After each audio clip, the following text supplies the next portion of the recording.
হ্যাঁ, আল্লামা সাইদি বলেছিলেন বিড়ালের মতো 500 বছর বেঁচে থাকার লাভ নাই, সিংহের মতো 1 ঘন্টা বাঁচতে চাই। ঠিক না ঠিক?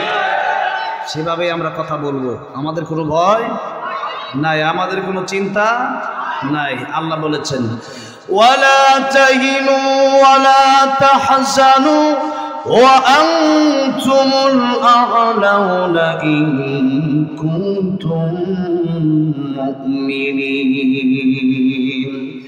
মুমিন যদি হতে পারো, ইমানদার যদি হতে পারো, তোমার কোনো চিন্তা নাই, তোমার কোনো ভয় নাই, তোমার কোনো পেরেশানি নাই। কার কথা? জোরে বলেন, কার কথা? আজকে এখানে আমরা সবাই ইমানদার, সবাই মুসলমান, কিন্তু আমরা এখন মানুষকে যত বেশি ভয় পাই, আল্লাহকে তত বেশি ভয় আমরা পাই না। ইব্রাহিম আলাইহিস সালামকে আগুনের ভিতরে যখন নমরুদ ফেলে দেবে, জিবরাইল আলাইহিস সালাম আসলেন, বললেন পয়গম্বর ইব্রাহিম খলিলুল্লাহ, আপনি আমারে বলেন আপনারে আমি জিবরাইল আগুন থেকে বাঁচায় দেব। ইব্রাহিম খলিলুল্লাহ ডেকে বললেন, ও জিবরাইল আমিন, আমার আল্লাহ কি অন্ধ? আমার আল্লাহ কি আমার দেখে না?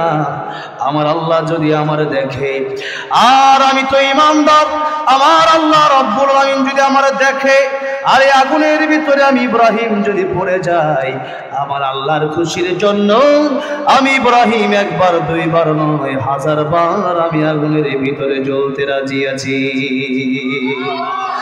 আল্লাহ বললেন, জিবরাইল, আমার ইব্রাহিম, আমার খলিলুল্লাহ, আমার পয়গম্বর আমার ইমানের পরীক্ষায় পাশ করে ফেলেছে, তুমি চলে আসো।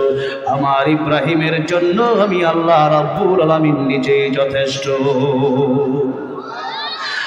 আল্লাহ রাব্বুল আলামিন বললেন, ইয়া নারু কুনি বারদান ওয়া সালামান আলা ইব্রাহিম। এইজন্য আমার আল্লাহ ইব্রাহিম আলাইহিস সালামের সাহায্যকারী হয়ে গেলেন। আল্লাহ বলেন, আগুন তুমি আরামদায়ক হয়ে যাও।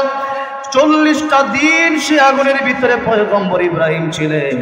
40 দিনের ভিতরে এত শান্তি তিনি পেলেন, এই পৃথিবী থেকে বিদায় নেওয়ার পূর্বে যখন মানুষের সাথে তিনি গল্প করতেন, তখন বলতেন, ও দুনিয়ার মানুষেরা শোনো, আমি ইব্রাহিম আগুনের ভিতরে 1টা 2টা দিন নয়, 40টা দিন আগুনের ভিতরে ছিলাম।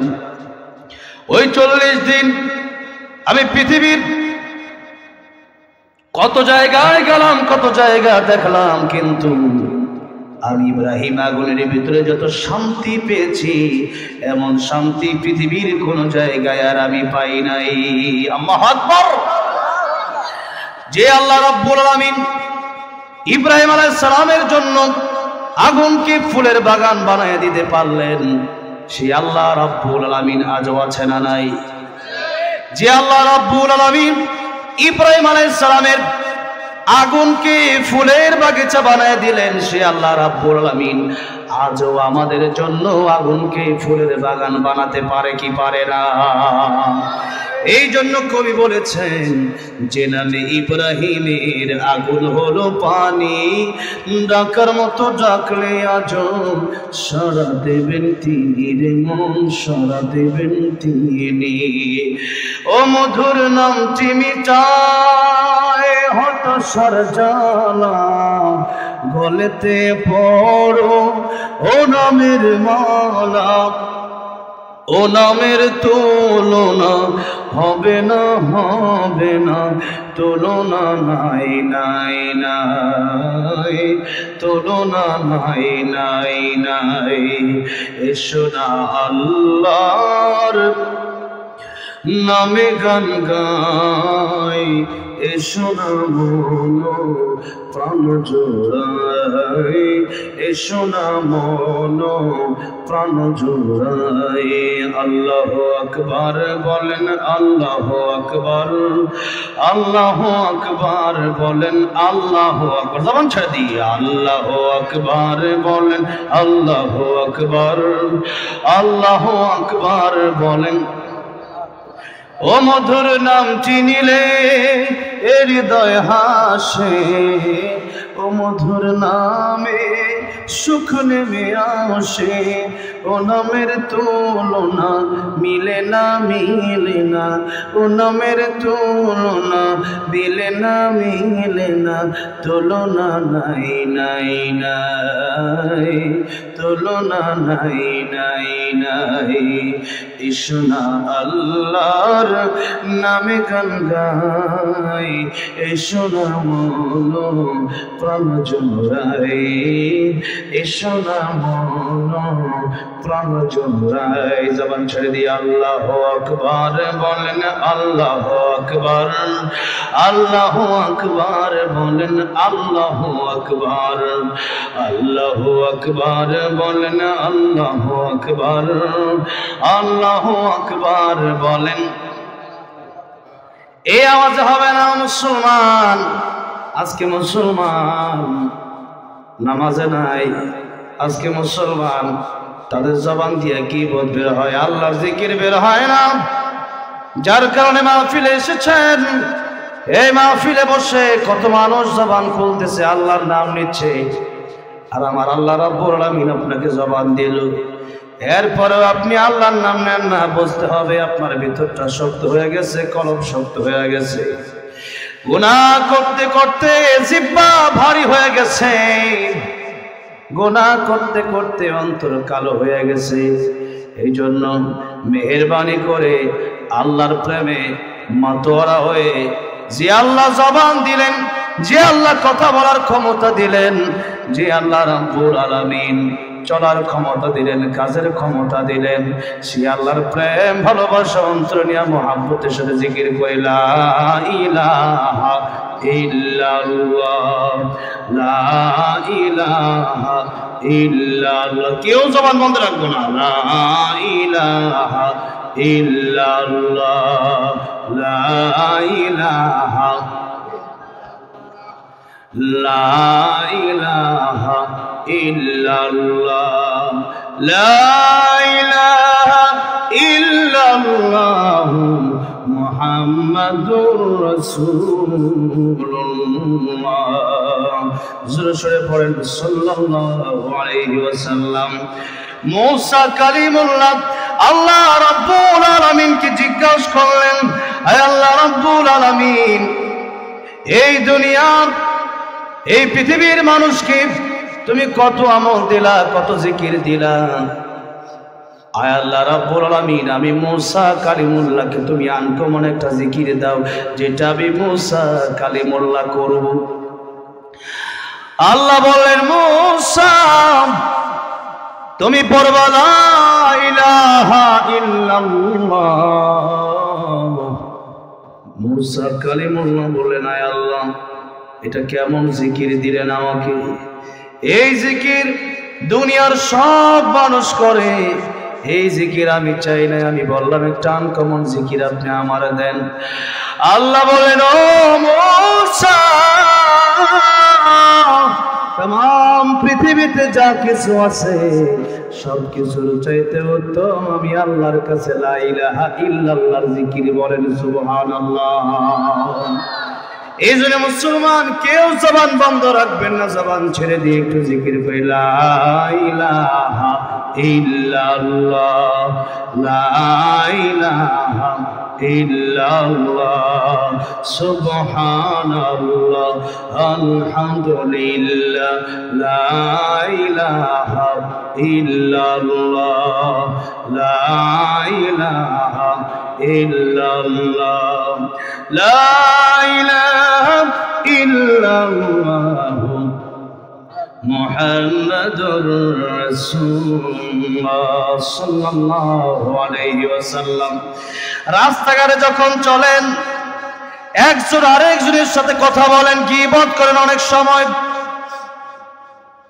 আজে বাজে আলাপ করেন, বাসে বসে থাকেন, মোবাইল টিপেন, এগুলো না করে দিনের নবী রাহমাতুল লিল আলামিন বলেছেন, আমার সাহাবীরা, আমার উম্মতেরা, তোমরা যদি একবার সুবহানাল্লাহ আলহামদুলিল্লাহ বলো,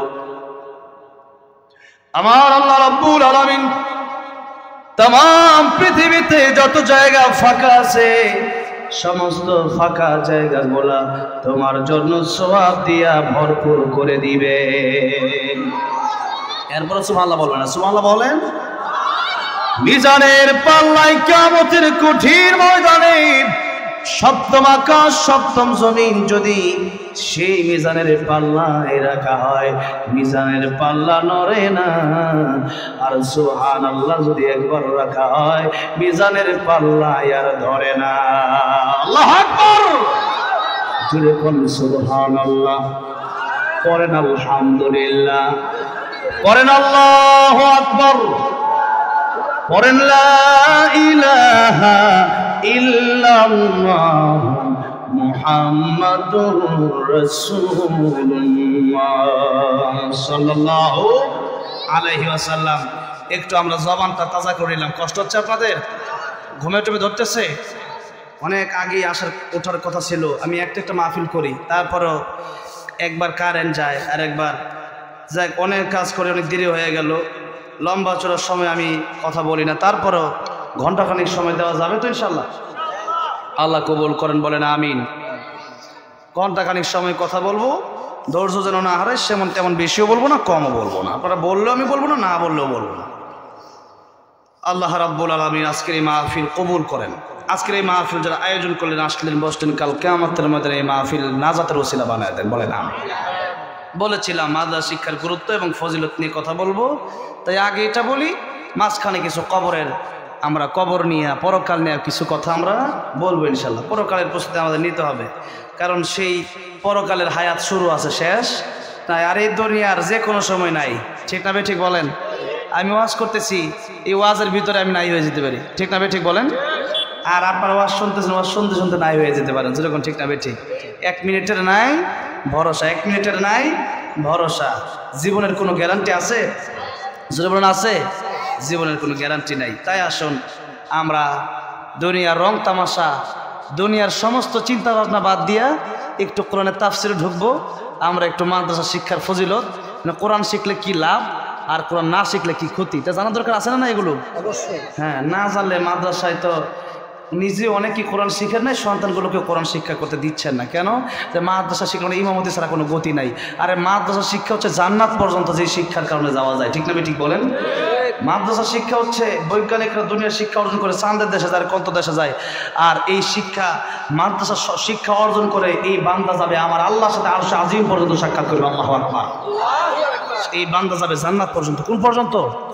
জান্নাতে যেতে চান তো নাকি যাবেন না? কিয়ামতের ময়দানে দল হবে 2টা। কয়টা? জোরুন কয়টা? ফারিকুন ফিল জান্নাতি ওয়া ফারিকুন ফিস সাঈর। একটা হবে জান্নাতি, আরেকটা জাহান্নামী। এই 2 দল ছাড়া কোনো দল হবে না। আমরা যেতে চাই কোথায়? কোথায় যাব বলেন? জান্নাত। আমি আসার আগে আমাকে অনেক বড় একজন আলেম আমার সাথে বসা ছিলেন, তো আমার বলছে, হুজুররা যে আসে ওয়াজ করে খালি 5 আগস্ট দিয়ে কথা বলে। আমি ঠিক আছে, কবই না, আজকে শুধু সুবহানাল্লাহ, আলহামদুলিল্লাহ, লা ইলাহা ইল্লাল্লাহ, কোরআন শরীফ শিখলে কি লাভ, কবরে গেলে কি লাভ? তাই আমলের ওয়াজ করা দরকার আছে না নাই বলেন? তাই হুজুরে বলছেন তাই করবো ইনশাল্লাহ। আমিও বলি না যে গতকাল মাহফিল ছিল একটা 2-3 কিলো, কয়েক কিলোমিটার পর্যন্ত মানুষ। হ্যাঁ, তো এরকম কয়েক কিলোমিটার পর্যন্ত আমার গাজীপুরের মানুষ সেই মাহফিলে। তো সেখানে কথা বলছি, সেখানে আমিও বলছি, কারণ জালেম স্বৈরাচারী খুনি হাসিনা দেশ থেকে বিদায় হয়েছে, আমরা একটা মুক্তি হয়েছি নাকি বলেন? আগামীতে যেন এর কোনো খুনি না বাংলাদেশে না আসতে পারে, ঠিক আছে ঠিক? যারা ইসলাম মানবে তাদের হাতে আমরা বাংলাদেশ দিতে চাই, কোন নাস্তিক বেঈমানের হাতে আমরা বাংলাদেশ দিতে চাই না, ঠিক আছে ঠিক? তাই হবে। কোরআন শরীফ মানবে না, লাথি মেরে এদেরকে বাংলাদেশ থেকে সরাই দিতে হবে, ঠিক আছে ঠিক? এদের কোনো জায়গা বাংলার জমি হবে না। কিসের জায়গা? এখনো কয়েকটা উপদেষ্টা লাথি মেরে থেকে সরাই দেওয়া দরকার। এগুলা কুত্তার চেয়ে খারাপ, বামপন্থী উপদেষ্টা এগুলা। সবগুলোরে বলছি না, কিছু উপদেষ্টা বামপন্থী, তারা সিনেমা নিয়ে মাদ্রাসা বিরোধী, এরা আছে অপকর্ম এবং সমকামিতাকে তারা এজেন্ট করতেছে, বাস্তবায়ন করতেছে দেশে। এদেরকে লাথি মেরে সরাই দেওয়ার দরকার আছে নাই? ডক্টর সাহেব সরাই দেন, নাহলে বাংলাদেশে অন্ধকার আসবে, শুধু শান্তি আসবে। আগামীতেও যারা যাবে, আমাদেরকে ওই দিনাজপুর গেছেন, কি বলে এটাকে, ওই ওয়াজ করেন না, কি ওয়াজ? রাজনীতি। আর বেটা রাজনীতি আমি করবো না কেন? আমার নবী রাজনীতি করে নাই? আবু বকর রাজনীতি করে নাই? আমার করে নাই? উসমান করে নাই? তা আমি কেন করবো না? এক ভণ্ড তাহেরি, ওইটা সিরাজগঞ্জে ঢুকতে দিবেন না। ভণ্ড, কোহলির সাথে তার খুব বড় সম্পর্ক, ওলিও পালাইছে, ওইটাও পালাইছে, ঠিক না ঠিক? ওইটা ধরতে গেছে পুলিশ, ওটা বিল দিয়া পালাইছে। ও পালাইছে ইন্ডিয়া তার ওলি, আর ও পালাইছে ওই কি দিয়ে বিল দিয়া। এগুলোর সিরাজগঞ্জে ঢুকতে না পারে। বন্ডগুলা কোরআন শরীফ শুদ্ধ করে পড়তে পারে না, ওয়াজ করতে আসছে, গাড়ি আটকায় দিবেন ওদের। এই ভণ্ডগুলা যখন সিরাজগঞ্জের মাটিতে বন্ডদের জায়গা হবে না। একমাত্র হক্কানি আলেমরা সিরাজগঞ্জের মাটিতে কথা বলবে। এই ভূমি পবিত্র ভূমি, আমরা কোনো ভণ্ডের কোনো শিরিক বাধাতে অপবিত্র করতে পারবো না। ওই ভণ্ড একদিন বললো যে ইসলামের সাথে তরবারির কোনো সম্পর্ক নাই। তা আমার নবীর হাতে তরবারি ছিল না? তুই তো সিন্নি খুন, তুই বুঝবি কি? হ্যাঁ, নবী সুন্নত শুধু মিষ্টি খাওয়ার নাম না, সুন্নত উহুদের ময়দানে গিয়ে পাথর খাওয়ার নাম সুন্নত। 27টা যুদ্ধে নবী নিজে অংশগ্রহণ করেছেন, তো আমি অংশগ্রহণ করে তুমি আমার জঙ্গি বলবো মানে? হ্যাঁ, 16 বছর 5-8 দিন বাংলাদেশে শেষ হয়ে গেছে। আমার ভাইরা, বলতে হবে, সবই বলতে হবে, মিঠাও বলতে হবে আর শক্তটাও বলতে হবে। সুন্নাত নয় শুধু দাওয়াতের মেহমান, সুন্নত পাথর খাওয়ার নাম। ঠিক তবে ঠিক বলেন। এই জন্য সুন্নত মানতে হলে ওই অর্ধেকটা সুন্নত আমরা মানি না। অর্ধেক ওযু করলে কি ওযু হবে? বাথরুমে গিয়ে কি অর্ধেক করে আসে? খানা খাইতে গিয়ে অর্ধেক খেয়ে বের হয়ে যায়? এরপরে ল্যাপ নিলে কি অর্ধেক নেন পুরোটা নেন? সব জায়গায় পুরোটা সুন্নত মানবো, পুরোটা। যেরকম ঠিক না ঠিক? খালি মসজিদের আমিন রহমতুল্লাহ বলেছিলেন, মসজিদের কোণে বসে জিকির যত করই কষে, এভাবে যায় না পাওয়া আল্লাহকে। তখন জিকির রোজ করতে গরম হবে। রাজি আছে না? মসজিদের কোণে বসে জিকির যত করই কষে, এভাবে যায় না পাওয়া আল্লাহকে, এভাবে যায় না পাওয়া আল্লাহকে। কি হবে বেঁচে থেকে অযথা বিদ্যা শিখে, যদি না করতে পারে শোষণবিহীন সমাজটাকে? কি হবে বেঁচে থেকে, কি হবে বেঁচে থেকে? ঠিক না ঠিক? এই জন্য আমরা বাঁচবো। শুধু মসজিদের মাদ্রাসার ভিতরে কোরআন আমরা ঢোকাতে চাই না, আমরা রাষ্ট্রে, আমরা সংসদে কোরআন ঢোকাতে চাই। ঠিক না ঠিক? আমরা সংসদ পর্যন্ত কোরআন নিতে চাই, কারণ সংসদে কোরআন না নিলে চুরির বিচার হবে না। তো দেশে চুরি ডাকাতি কম হচ্ছে? যেগুলো চুরি ডাকাতি করে হাত কেটে দেওয়ার দরকার আছে না নাই? কোরআনে আইন আছে না নাই? আস-সারিকু ওয়াস-সারিকাতু ফাকতাউ আইদিয়াহুমা। একদিন চুরির বিচার করেন, স্বৈরাচার জনগণের কোটি কোটি টাকা ইন্ডিয়া পালাতে পারবে না। রাজি আছেন কাকা? তো হাত দেখতে চাই।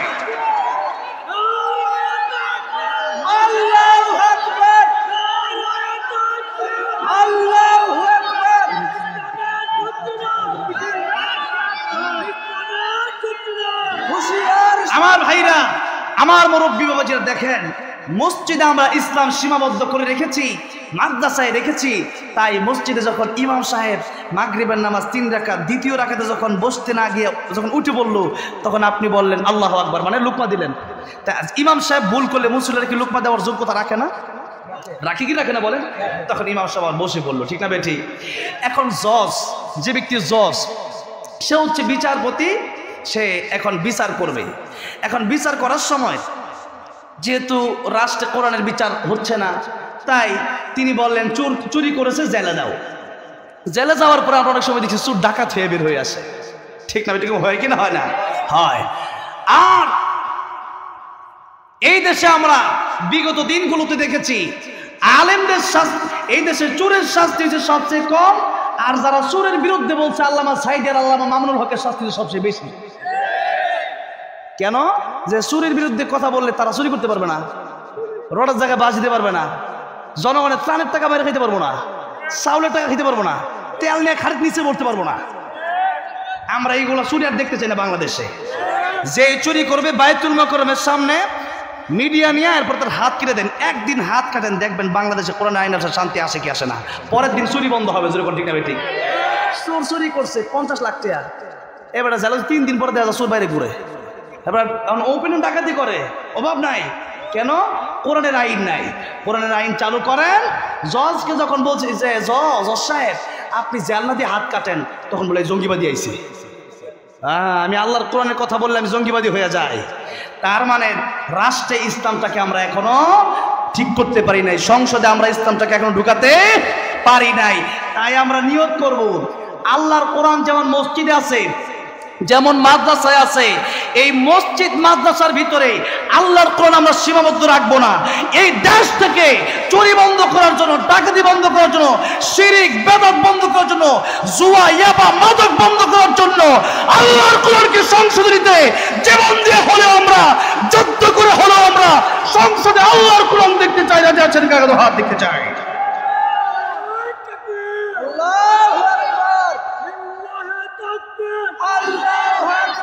আল্লাহ কবুল করেন। একটু হাতটা নামান। আলহামদুলিল্লাহ, আলহামদুলিল্লাহ, অনেক খুশি হলাম। তবে কথা হচ্ছে মাঝে মাঝে একটু গরম হবে, কারণ ইসলাম শুধু নরমের নাম না, মিষ্টি খাওয়ার নাম না, তরবারির নামও। মিষ্টি থেকে একটু তরবারির দিকেও মাঝে মধ্যে যাবো। রাগ করবেন নাকি? যে রাগ করবেন সে ওই গ্রুপের লোক, যেরকম ঠিক না বেঠিক, ওই গ্রুপের লোক তাহলে আস্তে করে উঠে চলে যাবো। আপনি কি ওয়াজ আমি শোনাবো, এজন্যে হ্যাঁ তা তো শোনাবই, আগে কথা বলি না, আগে বলেনি, সবই বলতে হবে। এই মিষ্টি খাওয়ার তো কথা বললাম, এই জিকিরের ফজিলত বললাম না, এখন তরবারির ফজিলত একটু বলিনি। একটা কথা বলি, আপনারা অনেক সময় রাগ করেন যে হুজুর এগুলা কি ওয়াজ করেন। আমাদেরকে অনেকেই বলতো যে হুজুর সব করবেন, জিহাদ করবেন না। আমি কেন জিহাদ করবো না? কেন? কোরআন শরীফে জিহাদের আয়াত নাই? অসংখ্য কোরআন শরীফে আয়াত আছে। এখন আপনার জিহাদ কেন? জিহাদ কি মানুষকে মারার জন্য নাকি? কেন? ইসলাম রক্ষার জন্য। যেমন সাদ বাহিনী, সে বলছে মাদ্রাসায় জাকাত দিবা না, জাকাত দিলে নাকি মাদ্রাসা জাকাত আদায় হবে। নাউজুবিল্লাহ বলেন। মাদ্রাসার আলেম থেকে নাকি বেশ্যা নারী আগে জান্নাতে যাবে। নাউজুবিল্লাহ বলেন। এরকম ভণ্ড কি আমরা বাংলাদেশে ঢুকতে দেবো? এগুলা কথা বলা দরকার আছে না? আমাদের 4 জন ভাইকে খুন করছে, শহীদ করে দিছে, তো এদের বিরুদ্ধে প্রতিবাদ করার জন্য জিহাদের দরকার আছে না নাই? কাফের বেঈমানেরা বাংলাদেশে ইন্ডিয়া থেকে বসে বসে আমার দেশের বিরুদ্ধে কথা বলে, ওই মালাউন গুলা, তো তাদেরকে রক্ষা করার জন্য আমাদের তরবারি দরকার আছে না নাই? দেশ রক্ষা করার জন্য তরবারি দরকার আছে, আর ইসলাম রক্ষার জন্য বেশি তরবারি দরকার নাই। দেশ রক্ষার জন্য যেমন আমরা প্রস্তুত, আমাদের ঈমান, আমাদের ইসলাম রক্ষা করার জন্য আমরা তার চেয়ে বেশি প্রস্তুত। যেরকম ঠিক না বেঠে? এই জন্য আমার দেশের চাইতে আমার কোরআন বড়, আমার দেশের চাইতে আমার ঈমান বড়, আমার দেশের চাইতে আমার ইসলাম বড়। শুনুন, দেশকে আমরা যত ভালোবাসি তার চেয়ে বড় আমার ঈমান। যেরকম ঠিক না বেঠি? এই দেশ, এই পৃথিবী একটু ধ্বংস হয়ে যাবে, কিন্তু ঈমান যদি একবার ধ্বংস হয়ে কবরে যায়, জাহান্নাম ছাড়া কোনো গতি নাই। এই জন্য আমরা ঈমান নিয়ে যেন মরতে পারি।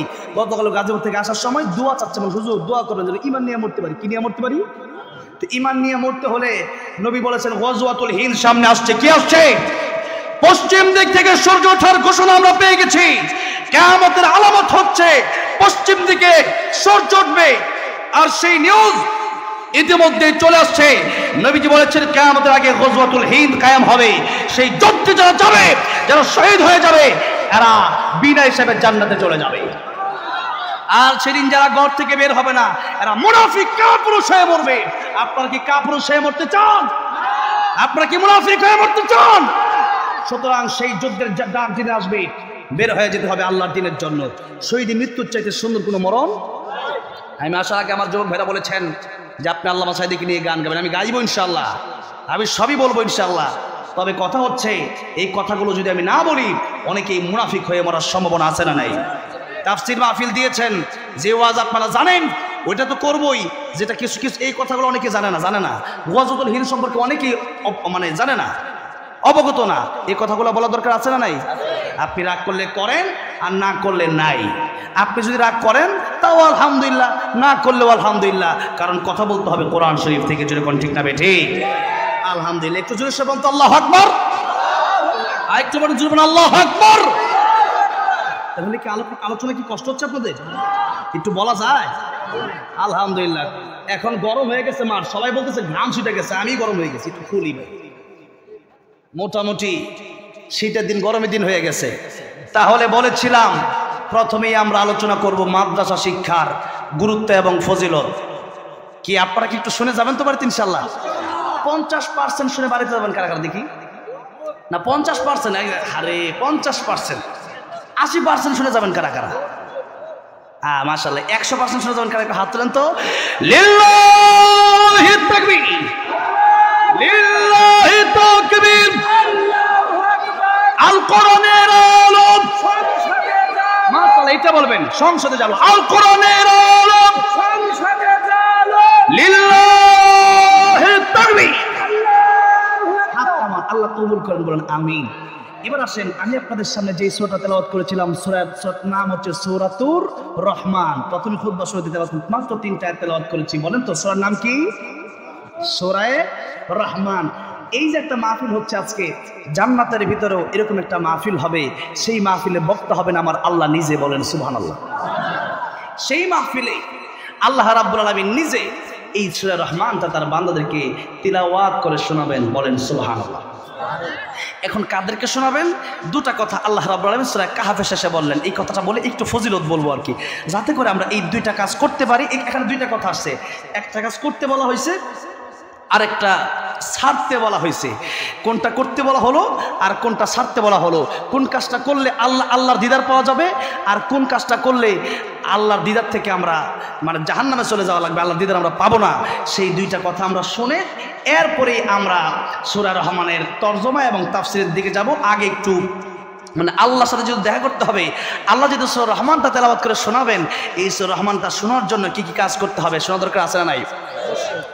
আল্লাহ রাব্বুল আলামিন বলছেন, ফামান কানা ইয়ারজু লিকা রাব্বিহি ফালইআমাল আমালান সালিহান ওয়া লা ইউশরিক বিইবাদাতি রাব্বিহি আহাদা। আল্লাহ বলছেন, এক নম্বর যেটা তোমরা করবা সেটা হচ্ছে তোমরা নেক আমল করবা। কি করবা? নেক আমলের ভিতরে নামাজ নাই, তাহলে কি ফজর সময় নামাজ পড়ার দরকার আছে না নাই? আপনি যদি বলেন যে আমি নামাজ পড়বো না, আমার আল্লাহর ক্ষতি হয়ে যাবে, আর আপনি যদি পড়েন আল্লাহর অনেক লাভ হয়ে যাবে। তাহলে আপনি পড়লে আপনার লাভ হবে, আপনি জান্নাতে থাকবেন, মিনিমাম 70টা হুর পাবেন। সুবহানাল্লাহ কোন 70 গজ কাপড় পরবে, এরপরে তার ভিতরে আপনার কতটুকু ভালোবাসা সেটা দেখা যাবে। সুবহানাল্লাহ কোন। আর দুনিয়ার মানুষ তোমার ঘরে আইসা ভুল করছে জীবনে, ঠিক না বে? ঠিক। ও মা বোনেরা আসছে নাকি আজকে মাহফিলে? আশেপাশে দুইটা মা বোনেরা শোনেন, দুইটা কারণে নবী বলেছেন মা বোনেরা জাহান্নামে যাবে। কয়টা কারণে? দুইটা কারণ। একটা হচ্ছে স্বামীর মানে স্বামীকে কষ্ট দেওয়ার কারণে, আরেকটা হচ্ছে গীবত করার কারণে। বলেন কয়টা কারণে? একটা হলো স্বামীকে কষ্ট দেওয়ার কারণে, আরেকটা হলো গীবত করার কারণে। গীবত মানে আপনি অপরের সমালোচনা করবেন তার বিরুদ্ধে, একজনের অগোচরে তার বদনাম বলেন, এটাকে বলা হয় গীবত। এটা কি বলা হয়? সে দুষ্টা করলে এটাই গীবত হবে, সে যদি দুষ্টা করে না থাকে এটার নাম হবে তুহমত, এটার নাম হবে অপবাদ। তাহলে এই দুইটা করার কারণে ক্ষতিটা কি হবে একটু আগে বলে দেই। সূরা হুজুরাত আল্লাহ রাব্বুল আলামিন বলেন, ওয়ালা ইয়াগতাব বা'দুকুম বা'দা আইয়ুহিব্বু আহাদুকুম আন ইয়াকুলা লাহমা আখিহি মাইতান ফাকারিহতুমু।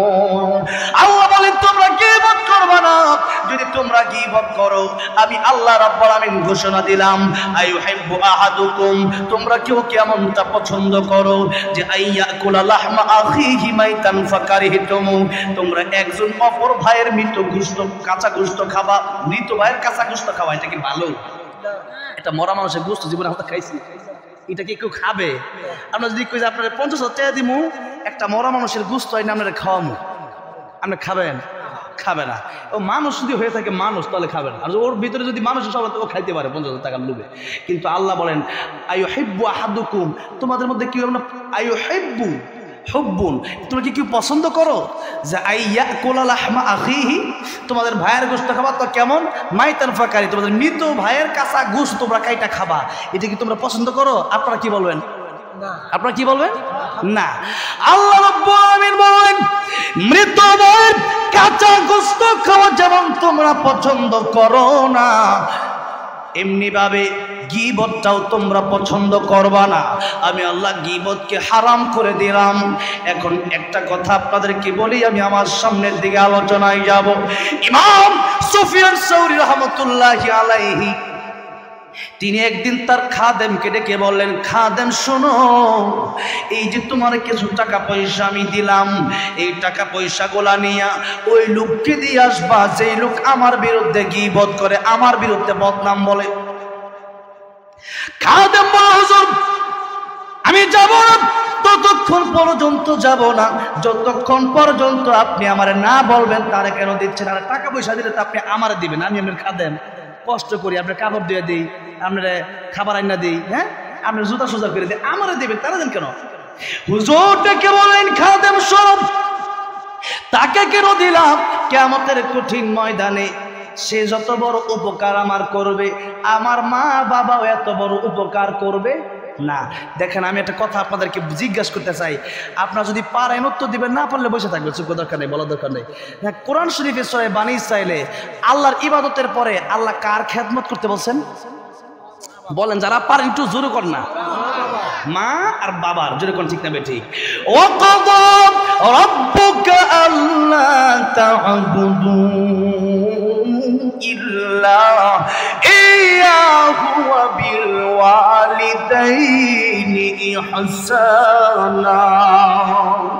আল্লাহ বললেন, তোমরা আল্লাহর ইবাদতের পরে তোমাদের মা বাবার খেদমত করো। মা আর বাবাকে আল্লাহ এত সম্মান দিলেন। আরেকটু কথা বলবো, সামনের দিকে যাবো। দেখেন, নবী বলতেছেন, ও আমার সাহাবীরা, মায়ের দিকে বাবার দিকে একবার তাকাবা, একটা কবুল হজের সওয়াব। বললেন না তো, কিন্তু কবুল হজ কারে কয়? দেখেন, আমি এবার হজে যাওয়ার নিয়ত করছি। কোথায়?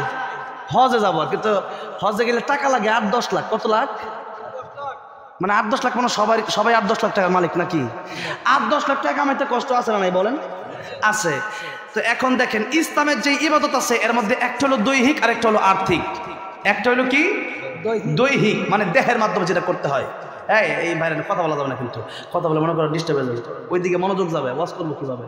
তখন আমি তোমার দিকে কথা বুঝতে হবে। এই যে আমি সিরাজগঞ্জে মানে ওয়াজ করতে করতে প্রতি 2 দিন পর সিরাজগঞ্জ, মানে কালকে আগের দিন সিরাজগঞ্জ থেকে গিয়ে কালকে গাজীপুরকে আবার আজকে সিরাজগঞ্জ আসছি। মানে হচ্ছে এই এলাকায় আসতে আসতে আমি আমার গাজীপুরের ভাষাই ভুলে যেতেছি। বুঝছেন তো কথাটা? রাগ করতেছেন আপনারা? রাগ করেন, আমি আপনাদের ঘরের মানুষের মতো কথা বলি আর কি, যেহেতু আমার সিরাজগঞ্জের সাথে সম্পর্ক একটু বেশি। এই সিরাজগঞ্জের বগুড়ায় প্রায় 50টা প্রোগ্রাম। কয়টা?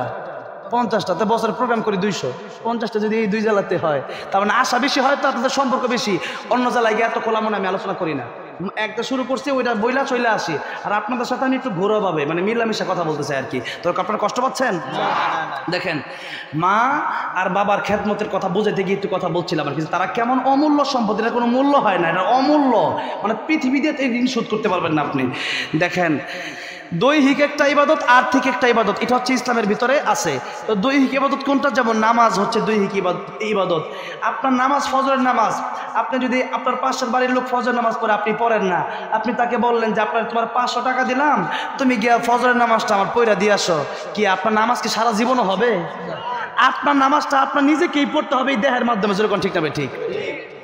আর দ্বিতীয় নম্বর মনে করেন আর্থিক ইবাদত, যেমন হলো জাকাত। জাকাত হচ্ছে এটা অর্থ প্রদান করতে হবে, টাকা, সম্পদ, স্বর্ণ, অলংকার, রূপা। এখন আপনি 10,000 টাকা আপনার জাকাত আসছে, আপনি চিন্তা করলেন 10,000 টাকা জাকাত না দিয়া 10 টাকাত নামাজ পড়ালাই কি না জাকাত আদায় হবে? তো ওই টাকা 10,000ই আপনার দিতে হবে, যেরকম ঠিক না ঠিক? এখন এই যে দৈহিক একটা ইবাদত, আর্থিক একটা ইবাদত। হজের ব্যাপারে নবী বলেন, আল হাজ্জু আল আজ্জু, প্রথম হাদিয়া পরে বলেন আইন দিয়া, যে হজ হলো কষ্টকর, আর এটা এমন একটা ইবাদত, দেহ এবং অর্থ উভয়টার সমন্বয়ে এই ইবাদত। দেহও লাগে, শরীরও লাগে, অর্থও লাগে। টাকাও দিলাম, আবার টাকা দিয়ে বসে থাকলে হবে না। আমার পাসপোর্ট করতে হবে, সেখানে যেতে হবে, ফিঙ্গারপ্রিন্ট দিতে হবে, এরপরে ভিসা করতে হবে, এরপর ট্রাভেলসে যেতে হবে, এরপরে টিকিট কাটতে হবে, বিমানে লম্বা সময় জার্নি করে যেতে হবে, এরপরে সেখানে গিয়ে তওয়াফ করতে হবে, সাই করতে হবে, মিনা যেতে হবে, মুজদালিফা যেতে হবে, আরাফা যেতে হবে, কুরবানি করতে হবে, অনেক কাজ। এত কাজের পরে এখন এই হজটা কবুল হয়েছে কি হয়েছে না আমরা জানি? কে জানে? কবুল নাও হতে পারে। এখন আরেকটা কথা আপনাদেরকে জিজ্ঞাসা করতে চাই, জানলে বলবেন, না জানলে নাই। হজ বছরে কয়বার করা যায় বলেন? ফরজ একবার, বা যে কোনো হজই বছরে একবার করা যায়। আর বাকি সময় যেমন আমি অনেকবার উমরা করছি, অনেকবার আল্লাহ নিয়েছি, কতবার গিলাফে জমা দিচ্ছে আল্লাহ ভালো, আমিও জানি না, হিসাব নাই। এখন মনে করেন উমরা তো অনেকবারই করছে, কিন্তু হজ বছরে একবারই করা যায়, জিল হজ মাসে, ঠিক না ভাই ঠিক বলেন? এই একবারই হজ করা যায়। এখন মা আর বাপের দিকে যেহেতু একবার তাকাইলে কবুল হজের সওয়াব, হজ বছরে একবার করা যায়, টাকা লাগে 10 লাখ, এরপরে যাইতে হয় অনেক কষ্ট, সেখানে ইচ্ছা করলে যাওয়া যায় না। আমার নানি এমন বৃদ্ধ হয়েছে, মামারা 2 মামা থাকে আমার সৌদি, নানিরা কয়, নানি কয় তা আত্মীয় ভাই না, কি করবো, কারণ শরীরে যেহেতু সোজা যাবে কেমনে। এখন কথা হইল যে এখন আপনি বছরে হজ করতে পারবেন একবার, তাও গেলে কবুল হলো কি হলো না তা জানা নাই। মা আর বাপের দিকে দৈনিক কতবার তাকানো যায় আপনারা হিসাব করে বলতে পারবেন? কতবার তাকানো যায়? আনলিমিটেড, যেরকম ঠিক না ঠিক। মাশাআল্লাহ, এই যে আপনাদেরকে জিজ্ঞাসা করার কারণে আমি অনেক শিক্ষা শিখতে পারি। এই তো মানে গত পরশুদিন মাহফিল ছিল জয়পুরহাট, মানে গতকালকের আগের দিন জয়পুরহাট, ইন্ডিয়ার পাশে হিলি ওই এলাকায় একবারে বর্ডারের পাশে। তা আমি জিজ্ঞাসা করলাম কতবার, আর ওনারা বলছে মেলাবার। কতবার? মেলাবার। তা আপনারা আবার বলছেন আনলিমিটেড। কালকে গাজীপুর জিজ্ঞেস করলাম, তারা বললো অনেকবার। তো অনেক ভাষায় আমি শিখতেছি আলহামদুলিল্লাহ, তাই মাঝে মধ্যে আপনাদেরকে জিজ্ঞেস করি আর কি। তাহলে এবার আসেন আনলিমিটেড। তাহলে মা আর বাপের দিকে তাকাইলে যদি কবুল হজের সওয়াব হয়, এবার নবী বললেন একবার তাকাবে একটা কবুল হজের সওয়াব হবে। সাহাবী বললেন ইয়া রাসূলুল্লাহ, ইয়া হাবিবাল্লাহ, মা আর বাপের দিকে যদি একবার তাকালে একটা কবুল হজের সওয়াব হয়ে যায়, আমি যদি মার বাপের দিকে 100 বার তাকাই, আমার আল্লাহ রাব্বুল আমিন কি 100 কবুল হজের সওয়াব দেবে নাকি? আমার নবীকে বললেন সাবিলে, মা আর বাপের দিকে তুমি 100 বার তাকাবা কেন? তুমি তাকাতে তাকাতে অস্থির হয়ে যেতে পারো, আমার আল্লাহ সওয়াব দেওয়ার বেলায় কোনো অস্থির হবেন না। দেখেন মার বাপের দিকে এতবার, আরে ওয়াজ আপনি হুজুর ওয়াজ করেন, আরে ওয়াজ যেটা করছি আমল করেন না। আপনার বাড়িতে মা আছে বাবা আছে, তার দিকে তাকান গিয়া কবুল হজের সওয়াব হবে। এটা কি মানে কি খুব একটা কম ফজিলত না অনেক বড় ফজিলত? এত বড় ফজিলত, কিন্তু এটা মানে না মানুষ। মানা দিচ্ছে কি রে আবু বকর কই, আরে কি কও, হেদিকে মা আছে হেদিকে, হ্যাঁ যা হেদিকে। তাহলে দেখেন অবস্থাটা বুঝেন একটু, মানে ফজিলত তো বলি, এটা সে ফজিলত। কেউ যদি একবার হজে যাইতে পারে তাহলে পুরো এলাকা সরাই আমি হজে যাইতেছি, যেরকম ঠিক না বেটি দোয়া হজ যাইতেছি, দোয়া কেউ কইরো কিন্তু বুঝছো নি, আর কইও জানাই দিও আব্দুল্লাহ কইয়া দিও যে আমি হজ করে যেতেছি, বুঝছো না? আর অবস্থাটা বুঝেন। আর বেটা মা আর বাপের দিকে তাকাইলে দৈনিক 1000 বার তাকাইলে 1000 কবুল হজের সব, ওটা তো কও লাগে না, ওইটা জীবনে কও না, মা ডাক দে ওইদিকে, হ্যাঁ যাও এদিকে, যেরকম ঠিক না বেটি? তাহলে বলেন তো, এই যে একটা ওয়াজ শুনলেন যে মা আর বাপের দিকে তাকাইলে কবুল হজের সব, তো তাকাবেন তো? এখন তাকাবো মানে এমনি চায় রইলেন, এটা কি হইল? এটা তা ইটার নাম না। সিস্টেম হইল যে মা আর বাপ কেমনে খুশি হয় সেভাবে তাকাবেন। মা আর বাপ কেমনে খুশি হতে চাচ্ছে, যেরকম ঠিক না ঠিক ওইভাবে তাকাবেন।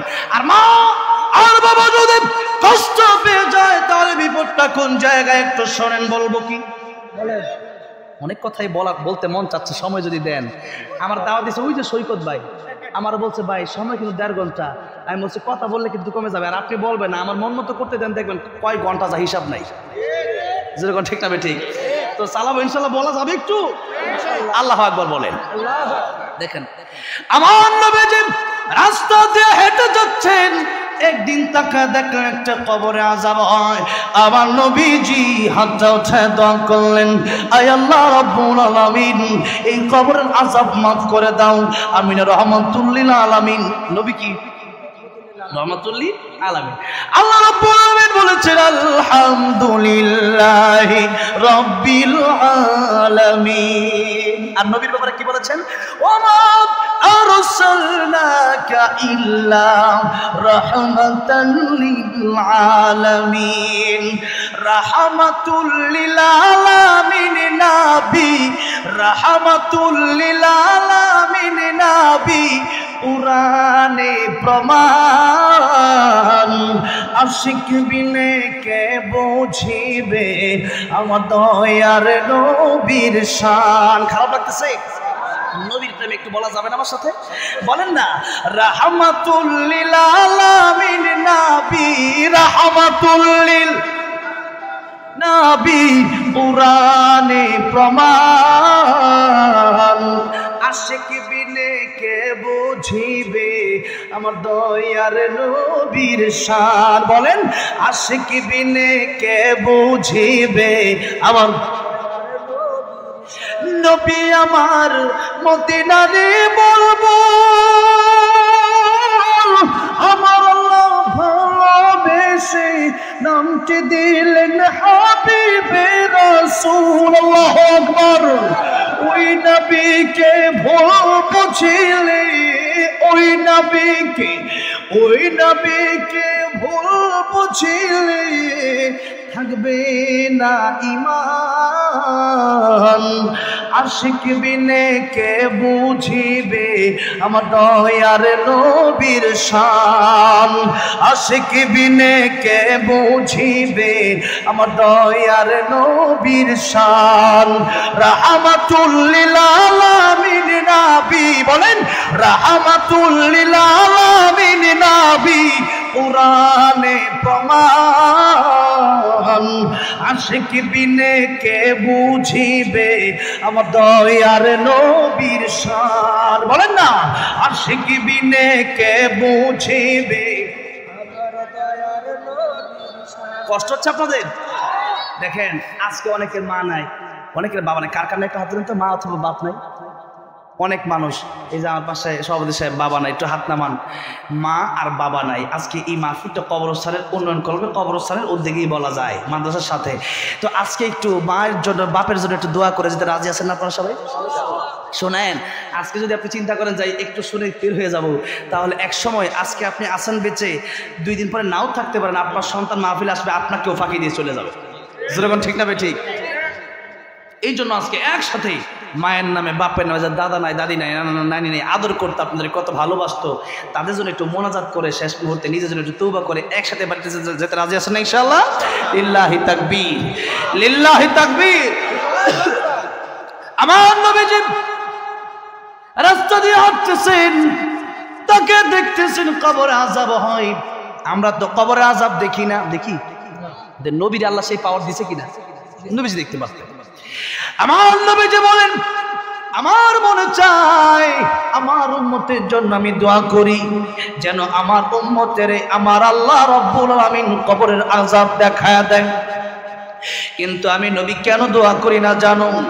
আমি নবী দোয়া করি না এই জন্য, কারণ হলো মানুষ যদি কবরে আযাব দেখে, তাহলে তার বাপের লাশ নিয়ে মানুষ কবরে যাবে না, তার মায়ের লাশ নিয়ে মানুষ কবরে যাবে না, মানুষ তার ভাইয়ের লাশ নিয়ে কবরে যাবে না, মানুষ তার বোনের লাশ নিয়ে কবরে যাবে না। কবরের আযাব কত কঠিন, এই চিন্তা যদি মানুষ করে, এই কবরের আযাব যদি একবার মানুষ দেখে, মানুষ খাওয়া দাওয়া মানুষের বন্ধ হয়ে যাবে, মানুষের রিজিক অন্বেষণ করা, চাকরি করা, খেতে কাজ করা, দোকানদারি করা সব বন্ধ হয়ে যাবে, দুনিয়ার শৃঙ্খলা আর ঠিক থাকবে না। এই জন্যই বলে আমি তোমরা কবর আযাব দেখবা, আমি চাই, কিন্তু তোমরা কবর আযাব দেখলে পরে দুনিয়ার শৃঙ্খলা ঠিক থাকবে না। বাপের লাশ যেমন সেমনি রেখে দেবো, কবরে যাবো না, ডরে যেমন বাপের কবর দিলে কি আযাব জানি হয়। এই আযাব যদি দেখতো মানুষ, তার কবর নিয়ে যেত, অনেকেই তো লাশ রেখে দিত, যেরকম ঠিক না বে ঠিক? আমার ভাইরা, আমার মুরব্বী বাবাজিরা, আল্লাহ তাআলা আমার নবীকে সেই কবরের আযাবটা দেখাইছেন, দেখেন নাই? দেখেছে অসংখ্য ঘটনা। আমার নবীজি যেই মাত্র দেখলেন কবরে আযাব হয়, আমার নবীজি আমার আল্লাহর কাছে একবার হাত উঠালেন, আয় আল্লাহ তাআলা, আমি তো রাহমাতুল লিল আলামিন নবী, এই কবর আযাব হয় আমার তো সহ্য হয় না, আয় আল্লাহ রাব্বুল আলামিন, কবর আযাব কি মাফ করে দেওয়া যায় না? আয় আল্লাহ, মেহেরবানি করে কবর আযাব তুমি মাফ করে দাও। সাহাবীরা বললেন আমিন। নবী তাকায় দেখতেছেন কবর আযাব মাফ হয় না। নবীর হাতের দাম আছে না নাই? নবী দোয়া করছে, কিন্তু কবর আযাব কি হয় না? মাফ হয় না। আমার নবীজি দ্বিতীয়বার আবার হাতটা উঠায়া আল্লাহর কাছে মোনাজাত করলেন, আয় আল্লাহ রাব্বুল আলামিন, এই কবরের আযাব তুমি মাফ করে দাও। সাহাবায়ে কেরাম রাদিয়াল্লাহু আনহুম আজমাইন বললেন আমিন। এবার নবী তাকায় দেখতেছেন কবরের আযাব মাফ হয় না। নবী দ্বিতীয়বার হাত তুললেন, হাতটা তুলে নবী আবার দোয়া করলেন, আয় আল্লাহ রাব্বুল আলামিন, এই কবরের আযাব তুমি মাফ করে দাও, কিন্তু এখনো কবরের আযাব মাফ হয় না। আমার নবী দেখতে বলেন, আল্লাহ রাব্বুল আলামিন, কবরের আযাব কেন মাফ হয় না? তিনবার আমি রাহমাতুল লিল আলামিন নবী দোয়া করলাম, এরপরেও কেন কবরের আযাব মাফ হয় না? আমার নবীকে বলেন, বন্ধু আমার, হারিও আমার, আমার, কিয়ামত পর্যন্ত আপনি দোয়া করলেও কবরের আযাব মাফ হবে না। আমার নবী ডেকে বলেন, আয় আল্লাহ রাব্বুল আলামিন, কিয়ামত পর্যন্ত কবরের আযাব আমি দোয়া করলে কেন মাফ হবে না, বিষয়টা আমি কি জানতে পারি? আল্লাহ বললেন, জিবরাইল তুমি বলে দাও। এই হকটা আমি আল্লাহর সাথে সম্পর্ক না, তার কবর আযাব হয় এই জন্য কারণ তার মাকে সে কষ্ট দিয়েছে, তার মা যতক্ষণ পর্যন্ত তার মাফ না করবে এই কবরের আযাব আমি আল্লাহ মাফ করব না। আল্লাহ ডেকে বললেন, ও সাবিরা, তার মাকে আমার সামনে আসতে বলো, এই কবরের পাশে আসতে বলো। তার মা যেই মুহূর্তে কবরের পাশে আসলেন, আমার নবী ডেকে বললেন, ও মহিলা, এই কবরটা কার, তুমি কি চিনো নাকি? মহিলা ডেকে বলল, ইয়া রাসূলুল্লাহ, ইয়া হাবিবাল্লাহ, এই কবরটা আমার সন্তানের কবর। নবী আমার ডেকে বলেন, মহিলা, এই কবরটা যদি তোমার সন্তানের কবর হয়, তুমি কি চাও তোমার সন্তানের কবরে আযাব হয়? ও মহিলা, তুমি যতক্ষণ পর্যন্ত মাফ না করবা এই কবরের আযাব বন্ধ হবে না। ও মহিলা, তুমি কি তোমার সন্তানকে মাফ করে দিতে পারো না? নবী ডেকে বলেন, ইয়া রাসূলুল্লাহ, ইয়া হাবিবাল্লাহ, এই কবর আযাব হলেও আমার সন্তান হতে পারে, তাই কি হয়েছে, আমি মা, তারে আমি মাফ করব না। আমার নবী কষ্ট পেয়ে গেলেন, মহিলা কেন মাফ করবা না? মহিলাকে বলে, ইয়া রাসূলুল্লাহ, ইয়া হাবিবাল্লাহ, স্ত্রীর কথা শুনে আমার কি রকম মানসিক অত্যাচার করেছে, কিরকম ভাবে আমার পিটাইছে, এখনো সেই মায়ের, এখনো সেই বাড়ির দাগগুলো এখনো পিঠে আছে। ইয়া রাসূলুল্লাহ, ইয়া হাবিবাল্লাহ, আমি তারে মাফ করব না। আমার নবী কষ্ট পেয়ে গেলেন, ডেকে বলেন, আল্লাহ রাব্বুল আলামিন, আমার আগের দোয়া তুমি কবুল করো নাই, এখন আমি আরেকটা দোয়া করব, তুমি কি সেই দোয়াটা কবুল করবা না? আয় আল্লাহ রাব্বুল আলামিন, তার মা আজকে তারা মাফ করে না। আয় আল্লাহ, আমার যেমন তুমি কবর আযাব দেখাইলা, তার মাকে তুমি কি একটু কবর আযাব দেখাতে পারো না? আয় আল্লাহ, তুমি ইচ্ছা করলে তো পারো। আমার আল্লাহ ডেকে বলেন, বন্ধু আমার, হাবিব আমার, আগের দোয়াটা যদিও কবুল করি নাই, কারণ হকটা আমার সাথে সম্পৃক্ত না, হকটা তার মায়ের সাথে সম্পৃক্ত, কিন্তু এখন দোয়াটা আমি আল্লাহ রাব্বুল আলামিন কবুল করে নিলাম। বিনিময়ে তার মাকে আমি পাওয়ার দিয়ে দিলাম, কবরের আযাব দেখার মতো ক্ষমতা আমি আল্লাহ তার মাকে দিয়ে দিলাম। জোরে বলেন আল্লাহু আকবার। এবার বলেন, তাকে দেখলো যেই মাত্র কবরে আযাব হয়, একটা চিৎকার দিয়ে বলে, ইয়া রাসূলুল্লাহ, ইয়া হাবিবাল্লাহ, কবরে আযাব বুঝি এত কঠিন? ইয়া রাসূলুল্লাহ, বুঝতে পারি নাই। ইয়া রাসূলুল্লাহ, কবরে আযাব বুঝি এত কঠিন? ইয়া রাসূলুল্লাহ, ইয়া হাবিবাল্লাহ, এই কবরে আযাব হয় আমি তো সইতে পারলাম না, দেখি আমার সন্তান কেমনে সহ্য করতেছে। ইয়া রাসূলুল্লাহ, এই মুহূর্তে আমার সন্তানের সমস্ত দেওয়া কষ্ট আমি মা হইয়া তারে মাফ করে দিলাম। যেই মাত্র মা মাফ করে দিছে, আমি তাকে দেখতেছি, যেই মুহূর্তে মা মাফ করলো, এমন সময় নবী তাকে দেখতেছেন, সাথে সাথে কবরটা জান্নাতের বাগান হয়ে গেছে। দেখেন, একটু চিন্তা করে, একটু লক্ষ্য করে দেখেন, মা আর বাবা অথবা মানুষের হক বলেন না কেন, রিকশাওয়ালাকে থাপ্পড় দিছেন, কুলিওয়ালাকে থাপ্পড় দিছেন, কৃষি মানুষ, তার সাথে আপনি খারাপ ব্যবহার করছেন। আল্লাহ বলেন, বান্দারে, আমি আল্লাহ রাব্বুল আমিন তোর জীবনের গুনাহ আমার সাথে সম্পৃক্ত হয়ে থাকলে মাফ করে দিতে পারি, কিন্তু বান্দার হক যদি মেরে খাও, কোন বান্দাকে যদি কষ্ট দিয়ে থাকো বিনা কারণে, তার কাছ থেকে মাফ না নিলে আমি আল্লাহ রাব্বুল আলামিনও মাফ করব না। ও মুসলমান, এখন দেখা যায় যার টাকা পয়সা বেশি, যে ব্যক্তি ধনী মানুষ, যার ক্ষমতা বেশি, গরিব মানুষকে অনেক সময় দেখা যায় ক্ষমতার দাপটে থাপ্পড় দেয়, বড় বড় বকা দেয়, এমন লোক আছে না নাই? তার কাছ থেকে আপনি যদি মাফ নিতে না পারেন, খোদার কসম করে বলছি, আপনাকে আমার আল্লাহ মাফ করবে না। এই জন্য যদি মানুষকে কষ্ট দিয়ে থাকেন, মানুষের হক যদি মেরে খেয়ে থাকেন, ওই মানুষের কাছে মাফ চাওয়ার দরকার আছে না নাই? কবে? এখন সুযোগ পেলে, এখন কষ্ট দিয়েছেন, মাহফিল থেকে উঠে মাফ চেয়ে নেবেন, রাজি আছেন না নাই? টাকা পাইলে টাকাটা পরিশোধ করে দিবেন। আমার ভাইরা, আমার মুরব্বী বাবাজিরা, বলতেছিলাম মার বাবার কথা, যে মা আর বাবাকে কষ্ট দেওয়ার কারণে কবর আযাব চলতেছিল। এই জন্য নবী বলেন, তিন ব্যক্তি দোয়া আল্লাহ অথবা বদদোয়া আল্লাহ খালি ফিরায় দেয় না। এক নম্বরে মা বাবা। এক নম্বরে কে? মা বাবা। আপনি নামাজ পড়তে পড়তে কপাল কালো করে ফেলছেন, মা বাবারে কষ্ট দিচ্ছেন, আমার আল্লাহ মাফ করবে না। এই জন্যে মা বাবাকে খুশি রাখার দরকার আছে না নাই? এত ফজিলত মা বাবার কথা এতক্ষণ বললাম। এবার ইমাম সুফিয়ান সাউরি রহমতুল্লাহ, মনে আছে কথাটা, গীবতের কথা, তার খাদেমকে টাকা পয়সা দিয়ে কি বললো যে কিয়ামতের ময়দানে ওই ব্যক্তিকে আমি টাকা পয়সা দিলাম, ওই ব্যক্তিকে আমি হাদিয়া দিলাম। কেন? কারণ এই ব্যক্তি আমার যত উপকার করবে আমার মা বাপু আমার তত বড় উপকার করতে পারবে না। খাদেম বললেন হুজুর কি কথা বললেন? যে মা বাবার কথা আল্লাহ কোরআনে আল্লাহ ইবাদতের পরেই বললেন সেই মা বাবা উপকার করতে পারবে না মানে কি? তিনি বললেন ও খাদেম শোনো, কিয়ামতের ময়দানে যে ব্যক্তি আমার বিরুদ্ধে গীবত করবে তার ক্ষতিটা কোন জায়গায়? তার নেক আমলগুলো আল্লাহ আমাকে দিয়ে দিবে। অথচ ইয়াউমা ইয়াফিরুল মারউ মিন আখিহি ওয়া উম্মিহি ওয়া আবি, আল্লাহ বলতেছেন কিয়ামতের ময়দানে মা বাপ সন্তানকে চিনবে না। কোরআন শরীফে আয়াতটা নাই, সূরা আয়াব আছে।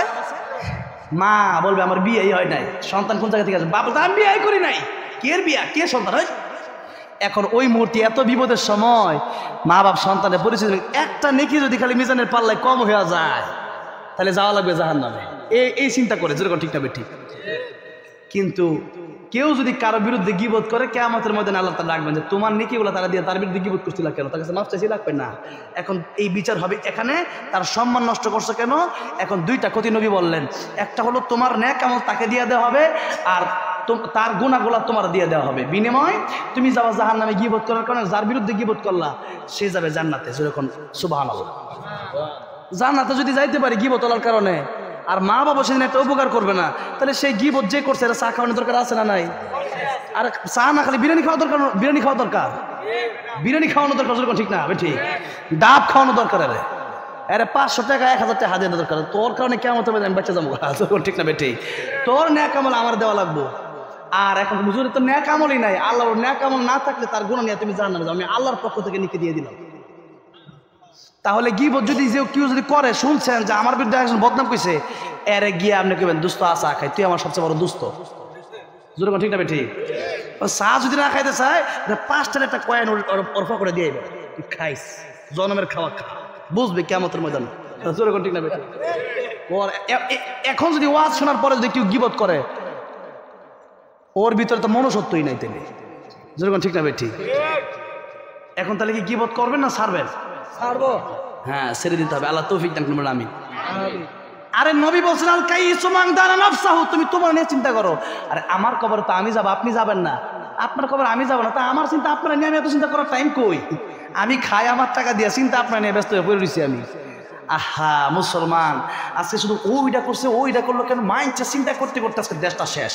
চার দোকানে বইলি হ্যাঁ খারাপ, আব্দুল আজিজ খারাপ, আব্দুল গফুর খারাপ, আব্দুর রহমান খারাপ, আব্দুল্লাহ খারাপ, মানে নাম ধরে ধরে গীবত করতেছে, ঠিক না ঠিক?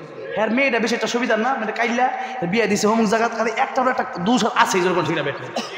এই কারণে কিয়ামতের ময়দানে আপনি জাহান্নামে যাবেন, আর যার বিরুদ্ধে গীবত করলেন সে যাবে জান্নাতে। সে দোষী হয়েছে এরপরে সে জান্নাতে যাবে, আর আপনি তার বিরুদ্ধে যে দোষটা করছে এটা বলার কারণে আপনি জাহান্নামে। কথাটা বুঝে আসছে আমার ভাইরা? আমার মনে বলছে ওয়াজ যদি না বোঝে তাহলে ওয়াজ করার দরকার নাই, ওয়াজ শুনে আমার কত দরকার আছে না নাই? গত বছর আসছিল কে? রুহুল আমিন যুক্তিবাদী সাহেব, মুরব্বী বক্তা, আর আমি হলাম যুবক বক্তা, আমি হলাম মানে বাচ্চা মানুষ, আর আমার দাদা উনি, ঠিক না ভাই ঠিক? তাই উনি আসছে, উনি কতক্ষণ সময় দিচ্ছে জানি না, তবে আজকে মনে আপনাদের একটু কষ্ট হয়ে যাচ্ছে, কিন্তু ক্লান্তি চলে আসতেছে। হ্যাঁ আমার মাশাআল্লাহ, তাহলে আমার ঠিক আছেন, আল্লাহু আকবার, আল্লাহ আকবার, শয়তান কাছে আসতে চায় আর কি, আল্লাহ আকবার দেন আবার দূরে জায়গা, যেরকম ঠিক না ভাই ঠিক? তাহলে আমার ভাইরা, আমার মুরগি বাজারে গীবত আমরা ছেড়ে দিব, বলি ইনশাআল্লাহ, জোরে বলি ইনশাআল্লাহ। এবার আসেন যেই কথা বলছিলাম, নেক আমল, নেক আমল যদি করেন আর যদি গীবত থাকে, তাহলে মনে করেন ডুলি আছে না, মাছ ধরে, এখন মাছ ধরার ডুলি মধ্যে আপনি সারাদিন মাছ ধরলেন, ডুলার তলা নাই, কি নাই? তলা নাই। এখন ডুলি উঠাইয়া বাইর যেতেছেন, বাইর দিয়ে দেন কিরে মাছ নাই, কারণ তলা না থাকলে মাছ যতই বলেন মাছ থাকবে, মাছ সব তলাতে ফিরে যাবে, যেরকম ঠিক না ঠিক? ঠিক তেমনি আপনি আমল করলেন, ফজরের নামাজটা পড়ছেন, নামাজ পড়ে রাখো, কালকে যে ঘটনাটা করছে শুনছস কি হয়েছে?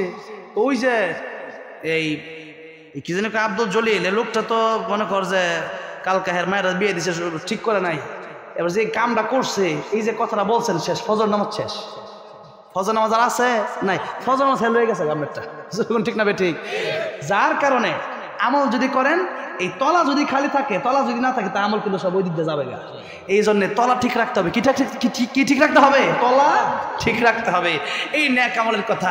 এরপরে আল্লাহ বলতেছেন একটা ন্যাক আমল মানে কোরআন শরীফে যা আছে, আমার নবীর আদর্শে যা আছে তাই করতে হবে, তার বাহিরে করা যাবে না। এটা ন্যাক আমল।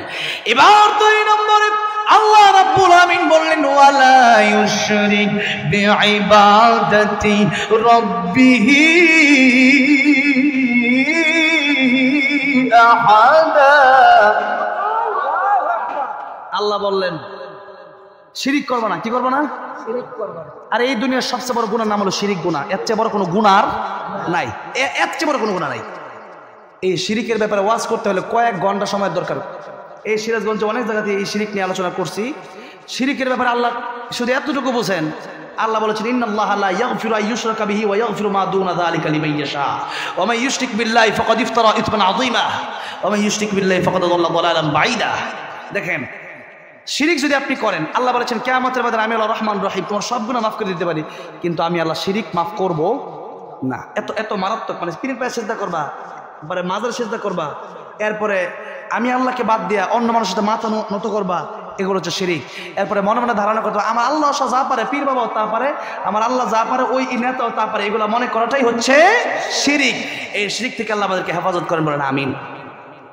এরপরে আরেকটা দেখেন, মাই ইউশরিক বিল্লাহি ফাকাদ হারামাল্লাহু আলাইহিল জান্নাতা ওয়া মাওয়াহুন নার। আল্লাহ বলেছেন শিরিক যে করবে তার জন্য জান্নাত হারাম। জান্নাত কি? হারাম। সে জীবনে জান্নাতে ঢুকবে না। আমাকে ইন্ডিয়া একবার করতে গেলাম গত বছর, তো আমাকে গ্রেফতার করছিল পুলিশ। নানান ধরনের প্রশ্ন করছে। একটা প্রশ্ন করলো আপনি কিসের কথা বলেছেন? এক আল্লাহর কথা। আমি বলছি হ্যাঁ। এক আল্লাহর কথা কেন বলেন? আমরা তো আল্লাহর মানি। আমি কেমন মানি? আমরা আল্লাহ মানি, আবার সাথে ওই 360টা লাত মাতুজা এগুলোও মানি, আর মূর্তিরও মানি। তো এখন তারা মানে মূর্তির, আল্লাহর কিন্তু মানে না। হিন্দুরা এরকম না, আল্লাহরও সাথে মানে 33 কোটি দেবদেবীর মধ্যে আল্লাহ একজন, নাউজুবিল্লাহ বলে। এখন আপনি যদি করেন আল্লাহ পারে, পীরও পারে, তা আল্লাহর সাথে আপনি পীরকে শরীক করছেন। আল্লাহর এই গুণ কাউকে দেওয়া যাবে না। এই জন্যে আমার ভাইরা, আমার মুরব্বি, শিরিক এত মারাত্মক গুণ। আল্লাহ বললেন তাহলে তোমার জন্য জান্নাত হারাম হয়ে যাবে, আর জাহান্নাম ওয়া জান্নাত ওয়াজিব হয়ে যাবে। তাহলে শিরিক করা যাবে না। এবার আল্লাহ রাব্বুল আলামিন বললেন এই একটা কাজ যদি করতে পারো, আর একটা কাজ যদি ছাড়তে পারো, এক হলো নেক আমল, আরেক হচ্ছে শিরিক মুক্ত ঈমান যদি তোমার থাকে, আমি আল্লাহ রাব্বুল আলামিন ও বান্দারে তোমার সাথে ওয়াদা দিলাম, আমি আল্লাহ জান্নাতের ভিতরে তোমার সাথে দেখা দিয়ে দেব। আরে দুনিয়ার মানুষের সৌন্দর্য কম না বেশি? একজন আরেকজন মানে দেখা আত্মহত্যা করে, এমন হয় না ঘটনা? হ্যাঁ, পরশুদিন শুনছি এক মেয়ে আত্মহত্যা করছে। এখন ছেলে মেয়ের জন্য আত্মহত্যা করে, আত্মহত্যা করা হারাম। আত্মহত্যা যারা করবে এদের শাস্তি হলো বুখারী শরীফের হাদিস, তারা যেভাবে আত্মহত্যা করছে ওইভাবে তাদেরকে শাস্তি দেওয়া হবে। যেরকম কেউ যদি ছুরি লাগে আত্মহত্যা করে, তাহলে কিয়ামতের ময়দানে তার হাতে আল্লাহ ছুরি ধরাই দিবে, সে ছুরি দিয়ে বারবার আঘাত করবে আর বারবার মরে যাবে, নাউজুবিল্লাহ বলে। কেউ বিষ পান করলে আল্লাহ বলবেন তোর মরার এত শখ, এবার মরছত না, আবার তুই তোর এনে বিষ দিলাম। একবার বিষ হাতে আসবে, আপনি পান করবেন, মরবেন, আল্লাহ বলবেন আবার নেই। এরকম বিষ হাতে আসবে আর মরবেন, হাতে আসবে আর মরবেন। কারণ জীবন দিয়েছে কে? আবার মৃত্যু দিবে কে? আপনি মরে যাবো তো। জন্মের সময় কি আপনি ইচ্ছা করে আসছিলেন? আমি আসছি 2001 সালে পৃথিবীতে, আমার জন্ম। কারণ আমি কি ইচ্ছা করলে 2000 সালে আসতে পারতাম? আসছি কার ইচ্ছায়, যাবো কার ইচ্ছায়? হ্যাঁ, আসছেন আল্লাহর ইচ্ছা। এখন আমি মরে যাবো গা। বাবার জীবনটা তো আপনার না, জীবনটা কার দিছে কে? আল্লাহর ইচ্ছা মতো চলেন জান্নাত, আর আল্লাহর ইচ্ছা মতো চলবেন না। দেখলাম এক লোক লা ইলাহা ইল্লাল্লাহ মুহাম্মাদুর রাসূলুল্লাহ ঠুস, এক নায়কের শ্বশুর। তাই দেখেন অবস্থাটা, দেখেন বিসমিল্লাহ কয়ে মদ খাওয়া, আর কি বুঝছেন না? বিসমিল্লাহ আবার মদও খা, কথাটা বুঝেন না আর কি? লা ইলাহা ইল্লাল্লাহ মদ আবার ঠুস, আবার আত্মহত্যা করে। মানে মনে হয় যে জীবনটা হ্যাঁ নিজে বানা লইছে। তাহলে আত্মহত্যা করা কি জঘন্যতম হারাম। মৃত্যুর সময় কবিরা গুনাহ নিয়ে যদি মরেন, তওবা না করে জাহান্নাম অবধারিত। কি অবধারিত? জাহান্নাম অবধারিত। তওবা করলে আল্লাহ মাফ করবে। এখন যেটা কবিরা গুনাহ করতে করতেই মরছে, সে তওবাটা করবে কখন? কথাটা বুঝেন না মনে হয় আপনারা? ঠাস যে করলো, ঠাস এই যে গুলিটা মারলো তার মাথায়, সে যে আত্মহত্যা করলো, সে তো মরছে কবিরা গুনাহ করতে করতেই। তো শিরিক সেই এই যে কবিরা গুনাহ করতে করতে মরলো, সে তওবাটা করবে আর কখন? যখন ঠিক না বেঠিক? তওবা করার সময় আর মরে গেলে তওবা করে লাভ আছে? মরার আগে তওবা করতে হবে। মরার সময় যদি কেউ তওবা করে তাও তওবা কবুল হবে। দুই সময় তওবা কবুল হয় না। একটা হচ্ছে মৃত্যুর সময় গড়গড়া যখন শুরু হয়ে যায়, যখন আজেল টান দিছে আমরা এখন ফেরাউন কয় আনা মিনাল মুসলিমিন, আল্লাহ কয় আল আন, এখন মরার সময়, এখন তুই নামাজ পড়ে কবে? তোর নামাজ সময় নাই, এখন ভালো হয়ে লাভ, তুই মরে যাবি, তুই কবর যাবি, এখন ভালো হয়ে লাভ কি? যখন ঠিক না বেঠিক? ভালো হওয়ার দরকার আগে, হায়াত থেকে কবলামতি, মরণের আগে ভালো হওয়ার দরকার, যখন ঠিক না বেঠিক? আল্লাহ রাব্বুল আলামিন বললেন, এই শিরক মুক্ত ঈমান যদি তোমাদের থাকে, আর যদি নামাজি হতে পারো, নেক আমল যদি তোমাদের ভিতরে থাকে, আমি আল্লাহ রাব্বুল আলামিন তোমাদেরকে সূরা রহমান জান্নাতের ভিতরে তেলাওয়াত করে শোনায় দেব। তাহলে শিরক মুক্ত আমল আমরা করব তো ইনশাআল্লাহ। এবার আসলে একটু ভিতরে যাই নাকি? আর রহমানের আল্লাহ যে তেলাওয়াত করে শোনাবেন এই কথা বললাম, কি কি কাজ করলে সেই রহমান সূরা তেলাওয়াত শোনা যাবে এই কথা বললাম। এবার আসেন একটু ভিতরের দিকে যাই। আল্লাহ বলেন আর রহমান মানে দয়াময় আল্লাহ। আর রহমান মানে কি? দয়াময় আল্লাহ, দয়াময় আল্লাহ। এখন এই সূরাতে সবচেয়ে বেশি কোন আয়াত আছে কোন তো? এই যে পারেন সবাই বলেন, ফাবিআই আলাই রাব্বিকুমা তুকাযিবান। পড়েন, ফাবিআই আলাই রাব্বিকুমা তুকাযিবান। আল্লাহ বলেন কোন কোন নিয়ামত আমার তোমরা অস্বীকার করবা? আছে। এই যে কথা বলতেছি এটা কার নিয়ামত? ওই দিন এক বক্তা কথা বলতেছে, হুট করে জবান বন্ধ হয়ে গেছে। তাহলে কথাটা আমার আল্লাহ এখন চাইলে বন্ধ করে দিতে পারেন কি পারেন না? কত মানুষ আইসিইউ থেকে লক্ষ লক্ষ টাকা দেখবে, আমি কত কোটি টাকা দিব, আমার শুধু একটু শ্বাস নিঃশ্বাস নিতে হবে, জীবনটা বাঁচায় দাও। ডাক্তার কইরা আমার হাতে না, ক্ষমতা কার? আল্লাহ। আল্লাহ বাঁচায় রাখছে বিদায় এখন কথা বলতে পারতেছে। মানুষ মরে গেলে অবাক হয় না, জীবিত আছি এটাই অবাক হন যে এটা আল্লাহর কুদরতে আমি চলতেছি। আল্লাহর কি? আল্লাহর কুদরতে, আল্লাহর রহমতে আমি চলতেছি, কথা বলতেছি।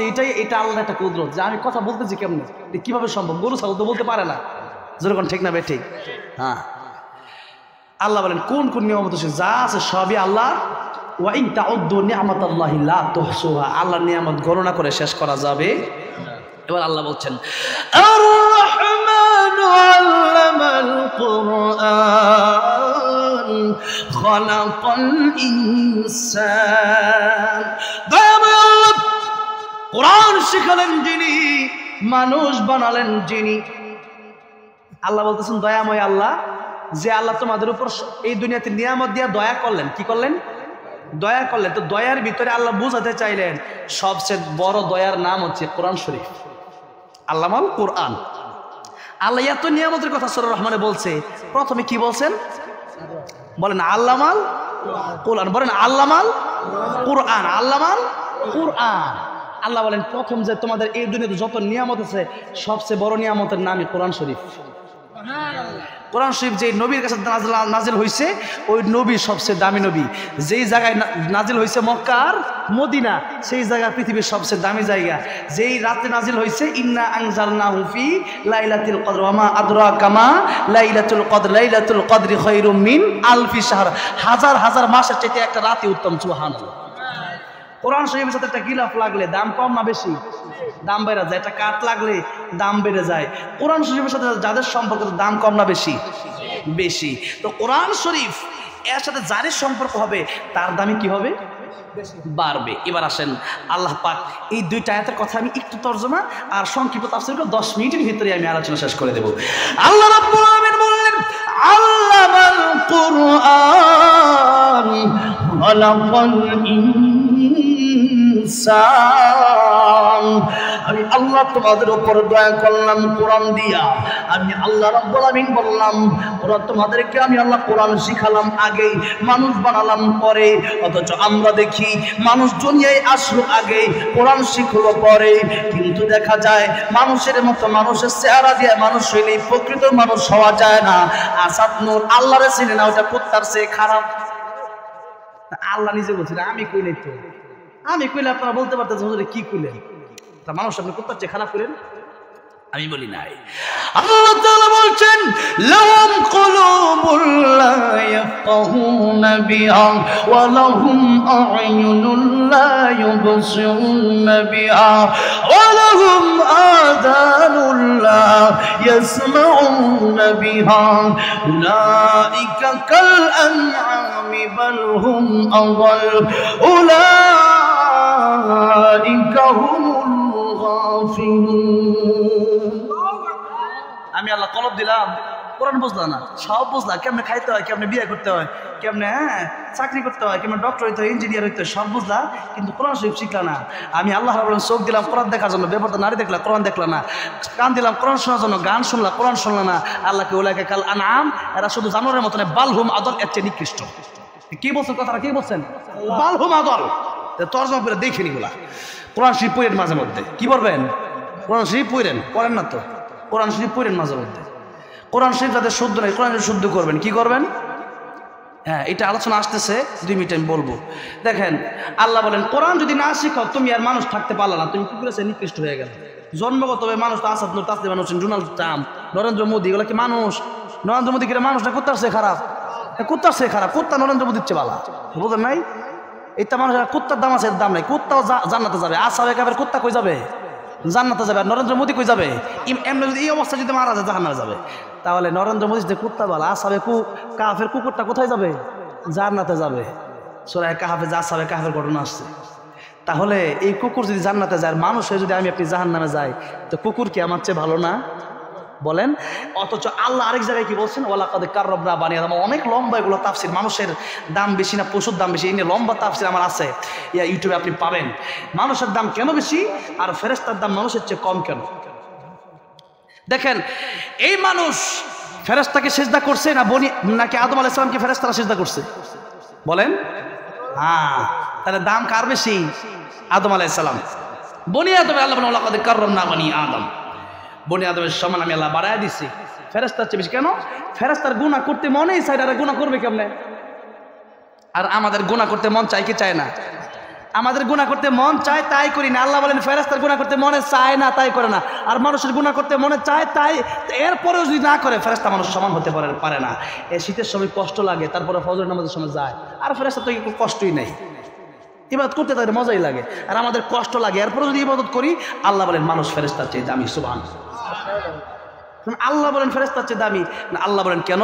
কোরআন যদি তোমার ভিতর থাকে, তুমি যদি আল্লাহর ইবাদত করতে পারো, তাইলে তুমি ফেরেশতার চেয়ে দামি। আর যদি আল্লাহর ইবাদত না করতে পারো, যদি কোরআন না শিখো, তাহলে তুমি কিন্তু কুকুরের চেয়ে নিকৃষ্ট হয়ে যাবা। কথাটা বুঝে আসছে? আল্লাহর সাথে সম্পর্ক যার, সেই দামি। আর আল্লাহর সাথে সম্পর্ক যার নাই, সে দামি না। এবার আল্লাহ রাব্বুল আলামিন বলেন কোরআন যদি তুমি শেখো, তাহলে তুমি মানুষের মতো মানুষ হতে পারবা। কোরআন শরীফ শেখার প্রথম কথা এবার আমি বলবো। কোরআন শরীফ তাফসীর পরের কথা, আগে কোরআন শরীফ সহি শুদ্ধ করে পড়ার দরকার আছে না নাই? নামাজ ভঙ্গের কারণ কয়টা? 19টা। কিয়ামতের ময়দানে সর্বপ্রথম কিসের হিসাব হবে? নামাজের হিসাব। এখন নামাজের হিসাব যদি আপনি দিতে গিয়ে ধরা খান যে আল্লাহ কোরআন শরীফ শুদ্ধ করি নাই, আপনি সবচেয়ে বড় বিপদে পড়বেন। নবী বলেন নামাজের হিসাব দিতে গিয়ে যে ব্যক্তি ধরা খাবে, সে ব্যক্তি সব জায়গায় ধরা খাবে। এই জন্য কোরআন সহি শুদ্ধ করে শেখার দরকার আছে না নাই? নাইলে নামাজ হবে না। নামাজ পড়তে পারেন, নামাজ হবে না। আপনারা বললাম আপনি এই ক্ষেতটা কোবাবেন, 500 টাকা দেবো। আপনি এই ক্ষেত না কোবাই, আপনি ওই খেতে গেছেন কোবানোর জন্য, আপনার মালিক টাকা দিবে? উল্টা ওই জমির মালিক এসে বলবেন ক্ষেত কোবাইলে কিনা জরিমানা দিয়ে, জরিমানা ঠিক যাবে। এই জন্য জায়গা মতো যদি না কাজ করে অন্য জায়গায় কাজ করেন, তাহলে কিন্তু ভুল হবে। ভুল করে কষ্ট করলে কোনো লাভ নাই। আপনার একজন প্রাইভেট কার ভাড়া করছে, ভাই আমার ঢাকা নিয়ে যান। আপনি ঢাকা না নিয়ে একজন রংপুর নিয়ে গেলেন, বেটা বলবে এই মেয়ে কিসের ভাড়া দেবো, তুমি ঢাকা না নিয়ে যাবা, যখন ঠিক নেবে ঠিক। তা আপনারা বলছে কোরআন শরীফ শুদ্ধ করার জন্য, আপনি বলেন কোরআন শুদ্ধ করার দরকার, শুধু নামাজ পড়লে হবে না। কোরআন শরীফ আগে শুদ্ধ করার দরকার আছে না নাই? নামাজও শুদ্ধ পড়া নামাজ ভঙ্গের প্রথম কারণ। এই জন্য নামাজ তেলাওয়াত শুদ্ধ করবেন তো ইনশাআল্লাহ। এই মাদ্রাসায় হুজুর আছে না, একটা বয়স্ক কোরআন শিক্ষা করবেন। কি করবেন? একটা বয়স্ক কোরআন শিক্ষা করবেন। রাজি আছেন না নাই? হ্যাঁ, এগুলো হুজুরকে গিয়ে হাদিয়া দিবেন। হুজুর নেন হাদিয়া, একটা বয়স্ক শিক্ষা করলেন, আমরা কোরআন শরীফ শিখবো। ইংলিশ মাস্টার এরা দেয় 2000-3000 টাকা বেতন, আর মাঝে হুজুরে 200 টাকা দেয়। এবারে 3 মাস 6 মাস বাকি, যেরকম ঠিক নেবে ঠিক। মহাব্বতটা কই? এই জন্য কোরআন শরীফ সহি শুদ্ধ করে পড়ার দরকার আছে না নাই? এবার আসেন, কোরআন শিখলে 4টা জায়গায় লাভ হবে। এই কথা বলি, আজকে আলোচনা 5 মিনিটের ভিতরে শেষ করে দেবো। কয়টা জায়গায় লাভ? যেমন কয়টা জায়গায় লাভ? চারটা। 1 নম্বর লাভ হলো দুনিয়াতে, 2 নম্বর লাভ হলো মৃত্যুর সময়, 3 নম্বর লাভ হলো কবরে, 4 নম্বর লাভ হলো কিয়ামতের ময়দানে। 4 নম্বর লাভ কোথায়? ওটা সবচেয়ে বড় বিপদের জায়গা। কত বিপদ আসুক না আসুক জানি না, কিন্তু সবচেয়ে বড় বিপদ তিন জায়গায়। জোরে বলেন কয় জায়গায়? একটা হলো মরণের সময়, একটা কোন জায়গায়? মরণের সময়, আরেকটা হলো কবরে, আরেকটা কোথায়? কবর, আরেকটা হলো হাসরের ময়দান, আরেকটা কোথায়? হাসরের ময়দান। তাহলে কোরআন যদি কেউ শিখে তাহলে দুনিয়ার লাভটা কোন জায়গায়?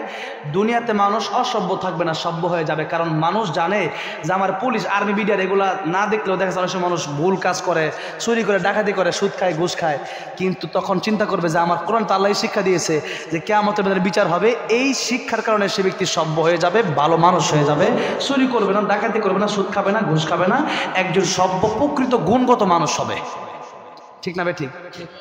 2 নম্বর কথা, ইমানের সময় যারা কোরআন শিখবে এবং সে আমল করবে তাদের মৃত্যুর সময় ইমান নসিব হবে। 3 নম্বর, কবরে যাওয়ার পরে একটা ছোট্ট একটা ঘটনা বলি। আমি ঘটনা লম্বা করে আমি বলার ইচ্ছা আমার নাই, বলিও না, কারণ অনেক বক্তা আছে ঘটনা একটা শুরু করছে, ওটা যে শুরু করছে ওটা 10টায়, ওটা পরে একটা সময় গিয়ে এক ঘটনা শেষ, বাট ঘটনা সে ওয়াজও শেষ। আপনি আমার সারা রাত বয়স হয়ে দেন, ওয়াজ শেষ হয় নাকি? দেখেন, কথা হইলো ঘটনা একটা দিয়ে শেষ করবেন, ঘটনা আপনি বলেন 5-10 মিনিট শেষ করেন ওইটা, এরপর কোরআন তাফসিরে ঢুকেন, বিভিন্ন কথা বলেন, অন্য আয়াত থেকে কথা বলেন, আয়াতের তাফসিরে যান। এই জন্য দেখেন ছোট্ট ঘটনা, তাফসিরে কাবীর ইমাম ফখরুদ্দিন রাজি রাহমাতুল্লাহ লিখেছেন, মুসা আলাইহিস সালাম যাচ্ছেন রাস্তা দিয়ে, দেখতেছেন কবরে আযাব হয়। কি হয়? কবরে কি হয়? আযাব হয়। আবার মুসা কালিমুল্লাহ একটু পরে সেই রাস্তা দিয়ে হেঁটে আসতেছে, তাকায় দেখতেছে কবরটা জান্নাতের বাগান হয়ে গেছে। মুসা আলাইহিস সালাম জিজ্ঞাসা করেন, কবরবাসী এই কবর কেন জান্নাতের বাগান হলো, একটু কি আমার বলবা? কবর ডেকে বলল, আমার একটা এতিম সন্তান পৃথিবীতে ছিল, এই তো আজকে বড় হলো, তার মাঝে তাকে মাদ্রাসায় ভর্তি করে দিয়েছে। কোথায় ভর্তি করছে? মাদ্রাসায়। আর মাদ্রাসার শিক্ষার প্রথম শিক্ষাই হলো, যারা পড়েন বিসমিল্লাহির রহমানির রহিম, পড়েন বিসমিল্লাহির রহমানির রহিম। আমার আল্লাহ দেখে বলেন, এই কবর আর আযাব হতে পারে না। এই লোকের সন্তান মাদ্রাসায় আজকে ভর্তি হয়েছে, কায়দা পড়বে, বিসমিল্লাহির রহমানির রহিম বলে শুরু করছে, আমি আল্লাহর রহমান রহিম বলে ডাক দিয়েছি, এই লোকের কবরে আর আযাব হতে পারে না, আমি আল্লাহ তার কবরকে জান্নাতের বাগান বানিয়ে দিলাম। এতটুকু একটু বোঝার চেষ্টা করেন, বুঝছেন? একটা মানুষ মারা গেছে, তার এতিম সন্তানটা কায়দা পড়বে বিসমিল্লাহির রহমানির রহিম, একটা আয়াত পড়লো, তার বাবার কবর আযাব যদি আল্লাহ মাফ করতে পারে, আপনার সন্তান যদি আপনি মাদ্রাসায় দেন, এই সন্তান যদি 30 পারা কোরআনের হাফেজ হয়, এই সন্তান যদি আলেম হয়, তাহলে কি আপনার কবরের আযাব আল্লাহ মাফ করবে না? আপনার কবরকে আল্লাহ জান্নাতের বাগান বানাবে না? বানাবে। এবার আসেন, এটা হলো কবরের কথা, লাস্ট কথা, শেষ কথা আমি খুব সংক্ষিপ্ত করে বলতেছি। লাস্ট কথা হলো হাসরের ময়দান। লাস্ট কথা কোথায়? যেখান থেকে বিচার ফয়সালা হয়ে যাবে, কেউ জান্নাতে কেউ জাহান্নামে। সেদিন আল্লাহ রাব্বুল আলামিন বলবেন, ও আলেমেরা, আজকে তোমরা আলাদা হয়ে যাও, তোমরা আলাদা হয়ে, তোমাদেরকে আমি কোরআন হাদিস শিখার জন্য তৌফিক এই জন্য দিয়েছিলাম, কারণ তোমাদেরকে আমি আল্লাহ রাব্বুল আলামিন জান্নাতে দিতে চাই। কোথায় দিতে চাই? জান্নাতে দিতে চাই। তাই আমি আল্লাহ তোমাদেরকে কোরআন হাদিস শিখার তৌফিক দিয়েছিলাম। তোমরা আলেম আলাদা দাঁড়াও, লাইন ধরে জান্নাতের ভিতরে চলে যাও। সুবহানাল্লাহ। নবীজি বলেন, যখন আলেম জান্নাতে যাবে তখন একটা হাদিস শরীফ নবীজি বর্ণনা করেছেন, কোন আলিমান আও মুতাআল্লিমান আও মুসতামিআন আও মুহিব্বান লা তাকুন খামিসান ফাতাহলিক। হয়তো আলেম হও, নয়তো আলেমের ছাত্র হও, নয়তো তাদের কথা শুনো, তাও যদি না পারো আলেমকে মুহাব্বত করবা, আলেমকে ঘৃণা করবা না। লা তাকুন খামিসান ফাতাহলিক, আলেমকে যদি তোমরা ঘৃণা করো, খাসিরাত দুনিয়া ওয়াল আখিরা, দুনিয়াও ধ্বংস, আখিরাতও ধ্বংস হয়ে যাবে। এই জন্য আলেমকে যারা ঘৃণা করছে এরা বাংলাদেশে থাকতে পারে নাই। ঠিক না? ঠিক। আলেমকে কি ভালোবাসবেন না ঘৃণা করবেন? ভালোবাসবেন। আপনার খারাপ লাগতে পারে, আপনার খারাপ লাগলে মনে করেন যে আপনার ঝামেলা আছে, জাহান্নামের পথে আপনি খুব দ্রুত হাঁটতেছেন মনে করবেন, তাহলে আলেমকে কি করবেন? ভালোবাসবেন। বাসবেন তো? এবার দেখেন, শেষ কথা বলতেছি, এবার যখন যাচ্ছে আলেমরা জান্নাতে, এবার কিছু লোক ডাক দিয়ে বলতেছে, ও আলেম, আমি কিন্তু অমুক লোক ওই এলাকার, চিনেন আমারে? না, তোমার চিনতে পারলাম না। আপনার আমি একদিন 1 গ্লাস পানি পান করাইছিলাম, আপনার আমি মোহাব্বত করি। কোন সুবহানাল্লাহ। আজকে যদি আপনি জান্নাতের মেহমান হয়ে যান। এই মাদ্রাসায় পড়ার সময় আপনি আলেম হওয়ার জন্য আপনার জন্য আমিও কম কষ্ট করি নাই, অনেক কষ্ট করেছিলাম। এলাকায় আপনাকে এক গ্লাস পানি পান করাইছিলাম, সেখানে হাদিসে মানে এক গ্লাস পানির কথা আসছে, যে এক গ্লাস পানি আপনাকে আমি পান করেছিলাম। এই জন্য আজকে কি আল্লাহর কাছে আপনি একটু সুপারিশ করতে পারেন না? আলেম বলবে, আয় আল্লাহ রাব্বুল আলামিন, এই লোকটা আমাকে এক গ্লাস পানি পান করেছিল, আল্লাহ গো তাকে কি জান্নাত দেওয়া যায় না? আল্লাহ বলবেন, আমি আজকে তোমাকে জান্নাতে নেওয়ার সময় তার সাথে এই জন্য দেখা করায় দিলাম, কারণ সেই ব্যক্তিটা দুনিয়াতে আলেমকে ভালোবাসতো, আলেমকে পানি পান করেছিল। ও আলেম, আজকে তুমি একা জান্নাতে যাবা না, বরং তাকে সাথে নিয়ে তুমি জান্নাতের মেহমান হয়ে যাও। তাহলে কিয়ামতের ময়দানে এক গ্লাস পানি পান করানোর কারণে জান্নাতে যাওয়া যায়। আজকের এই মাহফিলে আলেমকে মহব্বত করে আমরা 1,000 টাকা 2,000 টাকা যদি এই মাদ্রাসার জন্য দান করি, তাহলে কি আমরা আল্লাহ খুশি হবে না? কিয়ামতের মাঝে অন্তত এই কথা বলতে পারবো, এত আলেমি মাদ্রাসা থেকে হবে, হাফেজ হবে, তারা যখন জান্নাতে যাবে এই কথা অন্তত বলতে পারবো, হুজুর আমি আজকে জাহান্নামী হয়ে গেছি, আপনি কিন্তু আমার ছেড়ে যেতে পারেন না। এই মাদ্রাসায় কিন্তু আমার ওসিলায় আপনি খাওয়া দাওয়া করছেন, পড়ালেখা করছেন, খরচ কিন্তু আমিও দিছিলাম, শরীক কিন্তু আমিও হয়েছিলাম। এই জন্য কোরআন শরীফ 30 পারা 30 জন ব্যক্তি আমি দেখতে চাই যে এখন নগদে হোক অথবা বাকিতে হোক 1,000 টাকা এই মাদ্রাসার জন্য আপনি দান করবেন। আলেমদেরকে মহব্বত করি, আল্লামা সাঈদীকে আমরা ভালোবাসি, আল্লাহ কবুল মঞ্জুর করেন। 100 টাকা কেউ দান করেছেন। আল্লামা সাঈদীকে আমরা কোরআনের জন্য ভালোবাসি, ঠিক না? ঠিক। ওনার তাফসির আমরা শুনেছি, ওনার তাফসির শুনে শুনে আমরা বড় হয়েছি। ওনার তাফসিরের কারণে আজকে আমরা এত সুন্দর তাফসির, এই অঙ্গনটা, এই যে মাঠ, এগুলো তিনি তৈরি করে গেছেন। এই জন্য আমার যুবক ভাইয়েরা বলেছেন আল্লামা সাঈদীকে হওয়ার জন্য। শুনবেন আপনারা, অনেকে কষ্ট পাচ্ছেন, তাহলে দোয়া করে দিই ভাই। আল্লাহুম্মা সাল্লি আলা মুহাম্মদ। তাই আওয়াজ তো হচ্ছে না। সাঈদী সাহেব কি আস্তে কথা বলতেন? বলবো লিল্লাহি তাকবীর, লিল্লাহি তাকবীর। আল্লামা সাঈদী তুমি মরণী, শহীদ হয়েছো তুমি এটাই জানি, ঠিক না বে ঠিক? কারাগারে কাটালে 13টি বছর, বাতিল কেঁপেছে তোমায় দেখে থরথর। কারাগারে কাটালে 13টি বছর, বাতিল কেঁপেছে তোমায় দেখে থরথর। তুমি যে ছিলে মোদের নয়নমণি, শহীদ হয়েছ তুমি এটাই জানি। আল্লামা সাঈদী তুমি মরণী, শহীদ হয়েছ তুমি এটাই জানি। দেখা তো হবে না আর এই জীবনে, দেখা হবে জান্নাতে ফুল বাগানে, এই আশা কবুল করো আল্লাহ তুমি, পড়েন আমিন। এই আশা কবুল করো আল্লাহ তুমি, শহীদ হয়েছ তুমি এটাই জানি। আল্লামা সাঈদী তুমি মরণী, শহীদ হয়েছ তুমি এটাই জানি, শহীদ হয়েছ তুমি এটাই জানি। আল্লামা সাঈদীর কবর তুমি জান্নাতের বাগান বানায় দাও, বলেন আমিন। আমাদেরকেও শহীদের মৃত্যু দিও, জোরে জোরে বলেন আমিন। অনেকে দোয়া চেয়েছেন, এই অনেকে কবরবাসী হয়ে গেছে, আজকের এই মাহফিলটা কবরস্থানের উদ্যোগে, মাদ্রাসার উদ্যোগে, এই মাদ্রাসার দোয়া করবেন এবং কবরবাসীর জন্য দোয়া করবেন। দুরূদ শরীফ পড়ি। আল্লাহুম্মা সাল্লি আলা মুহাম্মাদিন। হ্যাঁ বলো বলো। হ্যাঁ এরকম সিস্টেম আমি জানি না। রায়হান সাহাবী, সাহাবী নামি সাহাবী, রায়হান সাহাবী, মাশাআল্লাহ, কবর মঞ্জুর করুন, আমিন। সভাপতি সাহেব 2 মিনিট কথা বলবে, আখিরি বক্তব্য আর কি, মাহফিলের সমাপনী হবে, এরপরে ইনশাআল্লাহ আমরা দোয়া করব। ইয়ার লাইনটা ওই মাইকটা নাই, এই যে এই মাইকটা। আলহামদুলিল্লাহ, সভাপতি সাহেব লম্বা সময় আমাদের সাথে ছিলেন, আল্লাহ ওনাকে কবুল করেন। আলহামদুলিল্লাহ। এরপরে মাজুম আলী সাহেব 10,000 টাকা দান করেছেন, আল্লাহ কবুল করেন, বলেন আমিন। বর্ষা মহিলা 500 টাকা দান করছেন, আরেকজন মহিলা কিছু টাকা দান করে দোয়া, অনেক অসুস্থ, আল্লাহ শিফা দান করেন। আমিও দোয়া চাই, এলাকার কবরস্থানের বাসীর জন্য দোয়া করা যায়, তাদের কবরগুলোকে জান্নাতের বাগান বানায় দেন, এবং যারা অসুস্থ যেন প্রত্যেককে শিফা কামাল আজরা দান করেন। একটা কথা বিশেষ অনুরোধ করবো, আজকের এই মাহফিল যেন এই ভালোবাসা শেষ না হয়ে যায় কোরআনের জন্য, ঠিক না? ঠিক। সবসময় যখনই পারেন সবসময় মাদ্রাসার সাথে আপনি থাকবেন। এলাকায় এই মাদ্রাসাটা রহমত আপনাদের জন্য, এই মাদ্রাসার সাথে আপনারা থাকবেন। মা আপনারা আছে, টাকা পয়সা একেবারে অল্প দান করছে, আপনারা যা নিয়ত করেছেন দরকার কালকে সকালে যখন চাওয়াবে তখন পরে আপনারা দান করবেন তো ইনশাল্লাহ। আমি বললাম এই জন্য নাকি আল্লাহ বলছে এই জন্য? আল্লাহ বলছেন মান আল্লাহ দিয়ে খরিদুল্লাহ কর্দান হাসান, তোমরা যদি আমার দাও আমি আল্লাহ তোমার কি যে উত্তম বদলে তুমি কল্পনাও করতে পারবা না। এই জন্য আমরা দান করবো তো ইনশাআল্লাহ, ইনশাআল্লাহ আল্লাহ কবুল করবেন না, আমিন।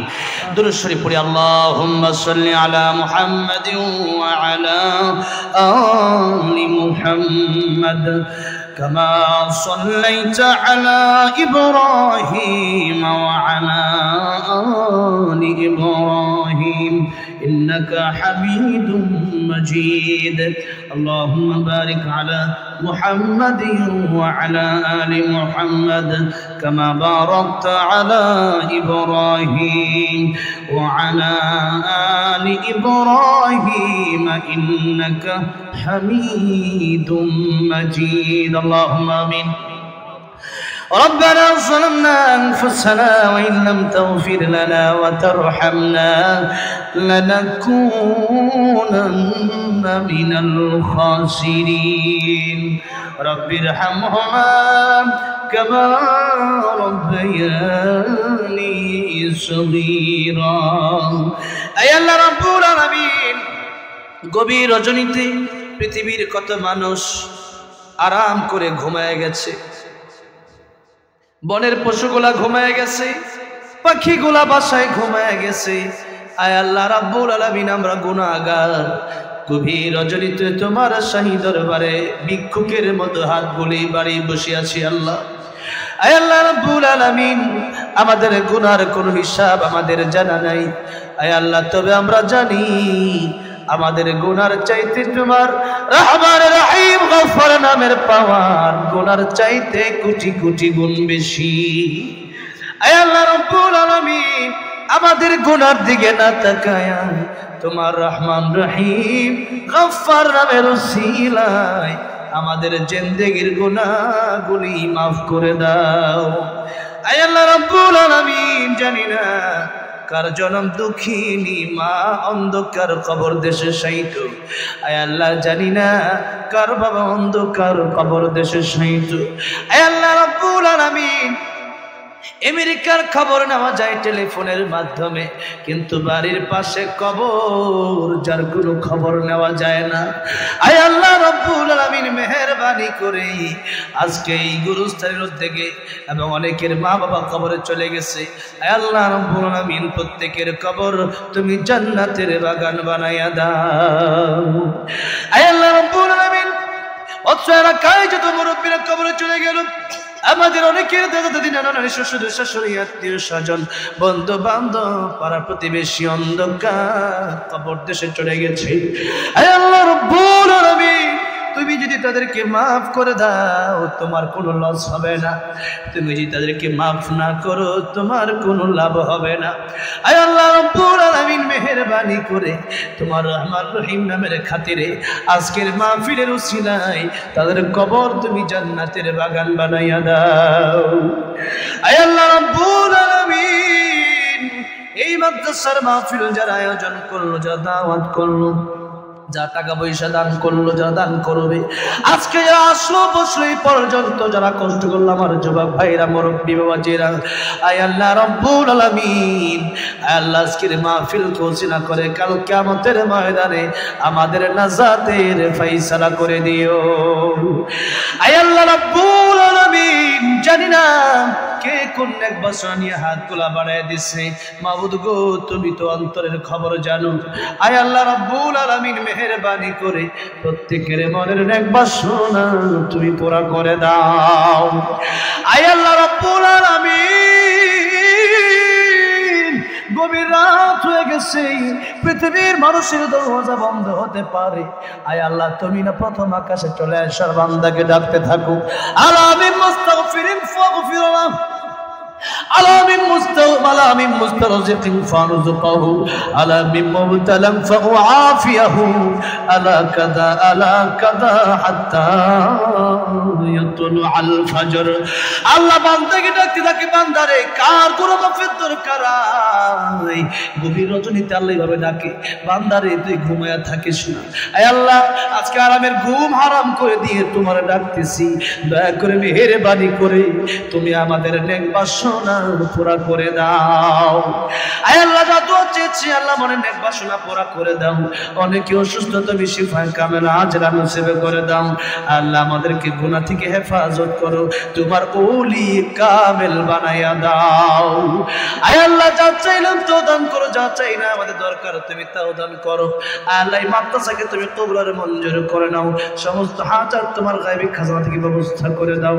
আয় আল্লাহ রাব্বুল আলামিন আখিরি ফরিয়াদ, জানি না কার পিছনে মালাকুল মউত আজরাইল দাঁড়ায় রইছে। আয় আল্লাহ জানি না কার জন্য মসজিদের খাট অপেক্ষমান। আয় আল্লাহ জানি না কারে কবর রাখতেছে। আয় আমি কবর সাপ বিচ্ছুর ঘর, আমি কবর অন্ধকার ঘর, আমি কবর আল্লাহকে বন্ধু না বানায় আসতে পারলে আমি কবরে শান্তি হবে না।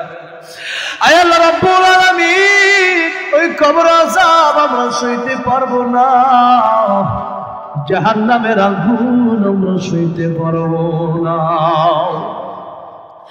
আয় আল্লাহ রাব্বুল আলামিন খাঁটি মুসলমান না বানায়া কবরে ডাক দিও না। আয় আল্লাহ রাব্বুল আলামিন খাঁটি ইমানদার না বানাইয়া মৃত্যুর ফেরেশতা পাঠাইও না। আয় আল্লাহ রাব্বুল আলামিন তওবা করতেছি আর গুনাহ করব না, মেহেরবানি করে আমাদের জিন্দেগির গুনাহ মাফ করে দাও। আয় আল্লাহ রাব্বুল আলামিন ওই কবরের প্রস্তুতি আমাদেরকে নেওয়ার তৌফিক দান করে দাও। শুধু দুনিয়ার দুনিয়া, এই দুনিয়ার চিন্তা করতে করতে দুনিয়ার ভয় পড়ে আয় আল্লাহ তোমার বলে গেছি, নামাজ বলে গেছি, তোমার নবীর আদর্শ থেকে পিছপা হয়ে গেছি। আল্লাহ আয় আল্লাহ তোমার বেশি বেশি স্মরণ করার তৌফিক দান করো। আল্লাহ রাব্বুল আলামিন এই পৃথিবীর আলো বাতাস ছেড়ে, এই পৃথিবীর মায়া ত্যাগ করে, আত্মীয় স্বজন ছেড়ে শেষবারের মতো যখন পৃথিবীর মায়া ত্যাগ করে বিদায় নিয়ে যাব, আল্লাহ মালাকুল মউত আজরাইল যেদিন চলে আসবে, অন্ধকার কবর যেদিন চলে যাব, শেষ নিঃশ্বাস যেদিন ত্যাগ করব, ঈমানের উপর অটল অবিচল রেখে আল্লাহ সবার জবানে জারি করে দিও না ইলাহা ইল্লাল্লাহ মুহাম্মাদুর রাসূলুল্লাহ সাল্লাল্লাহু আলাইহি ওয়াসাল্লাম। আসসালামু আলাইকুম ওয়া রাহমাতুল্লাহ।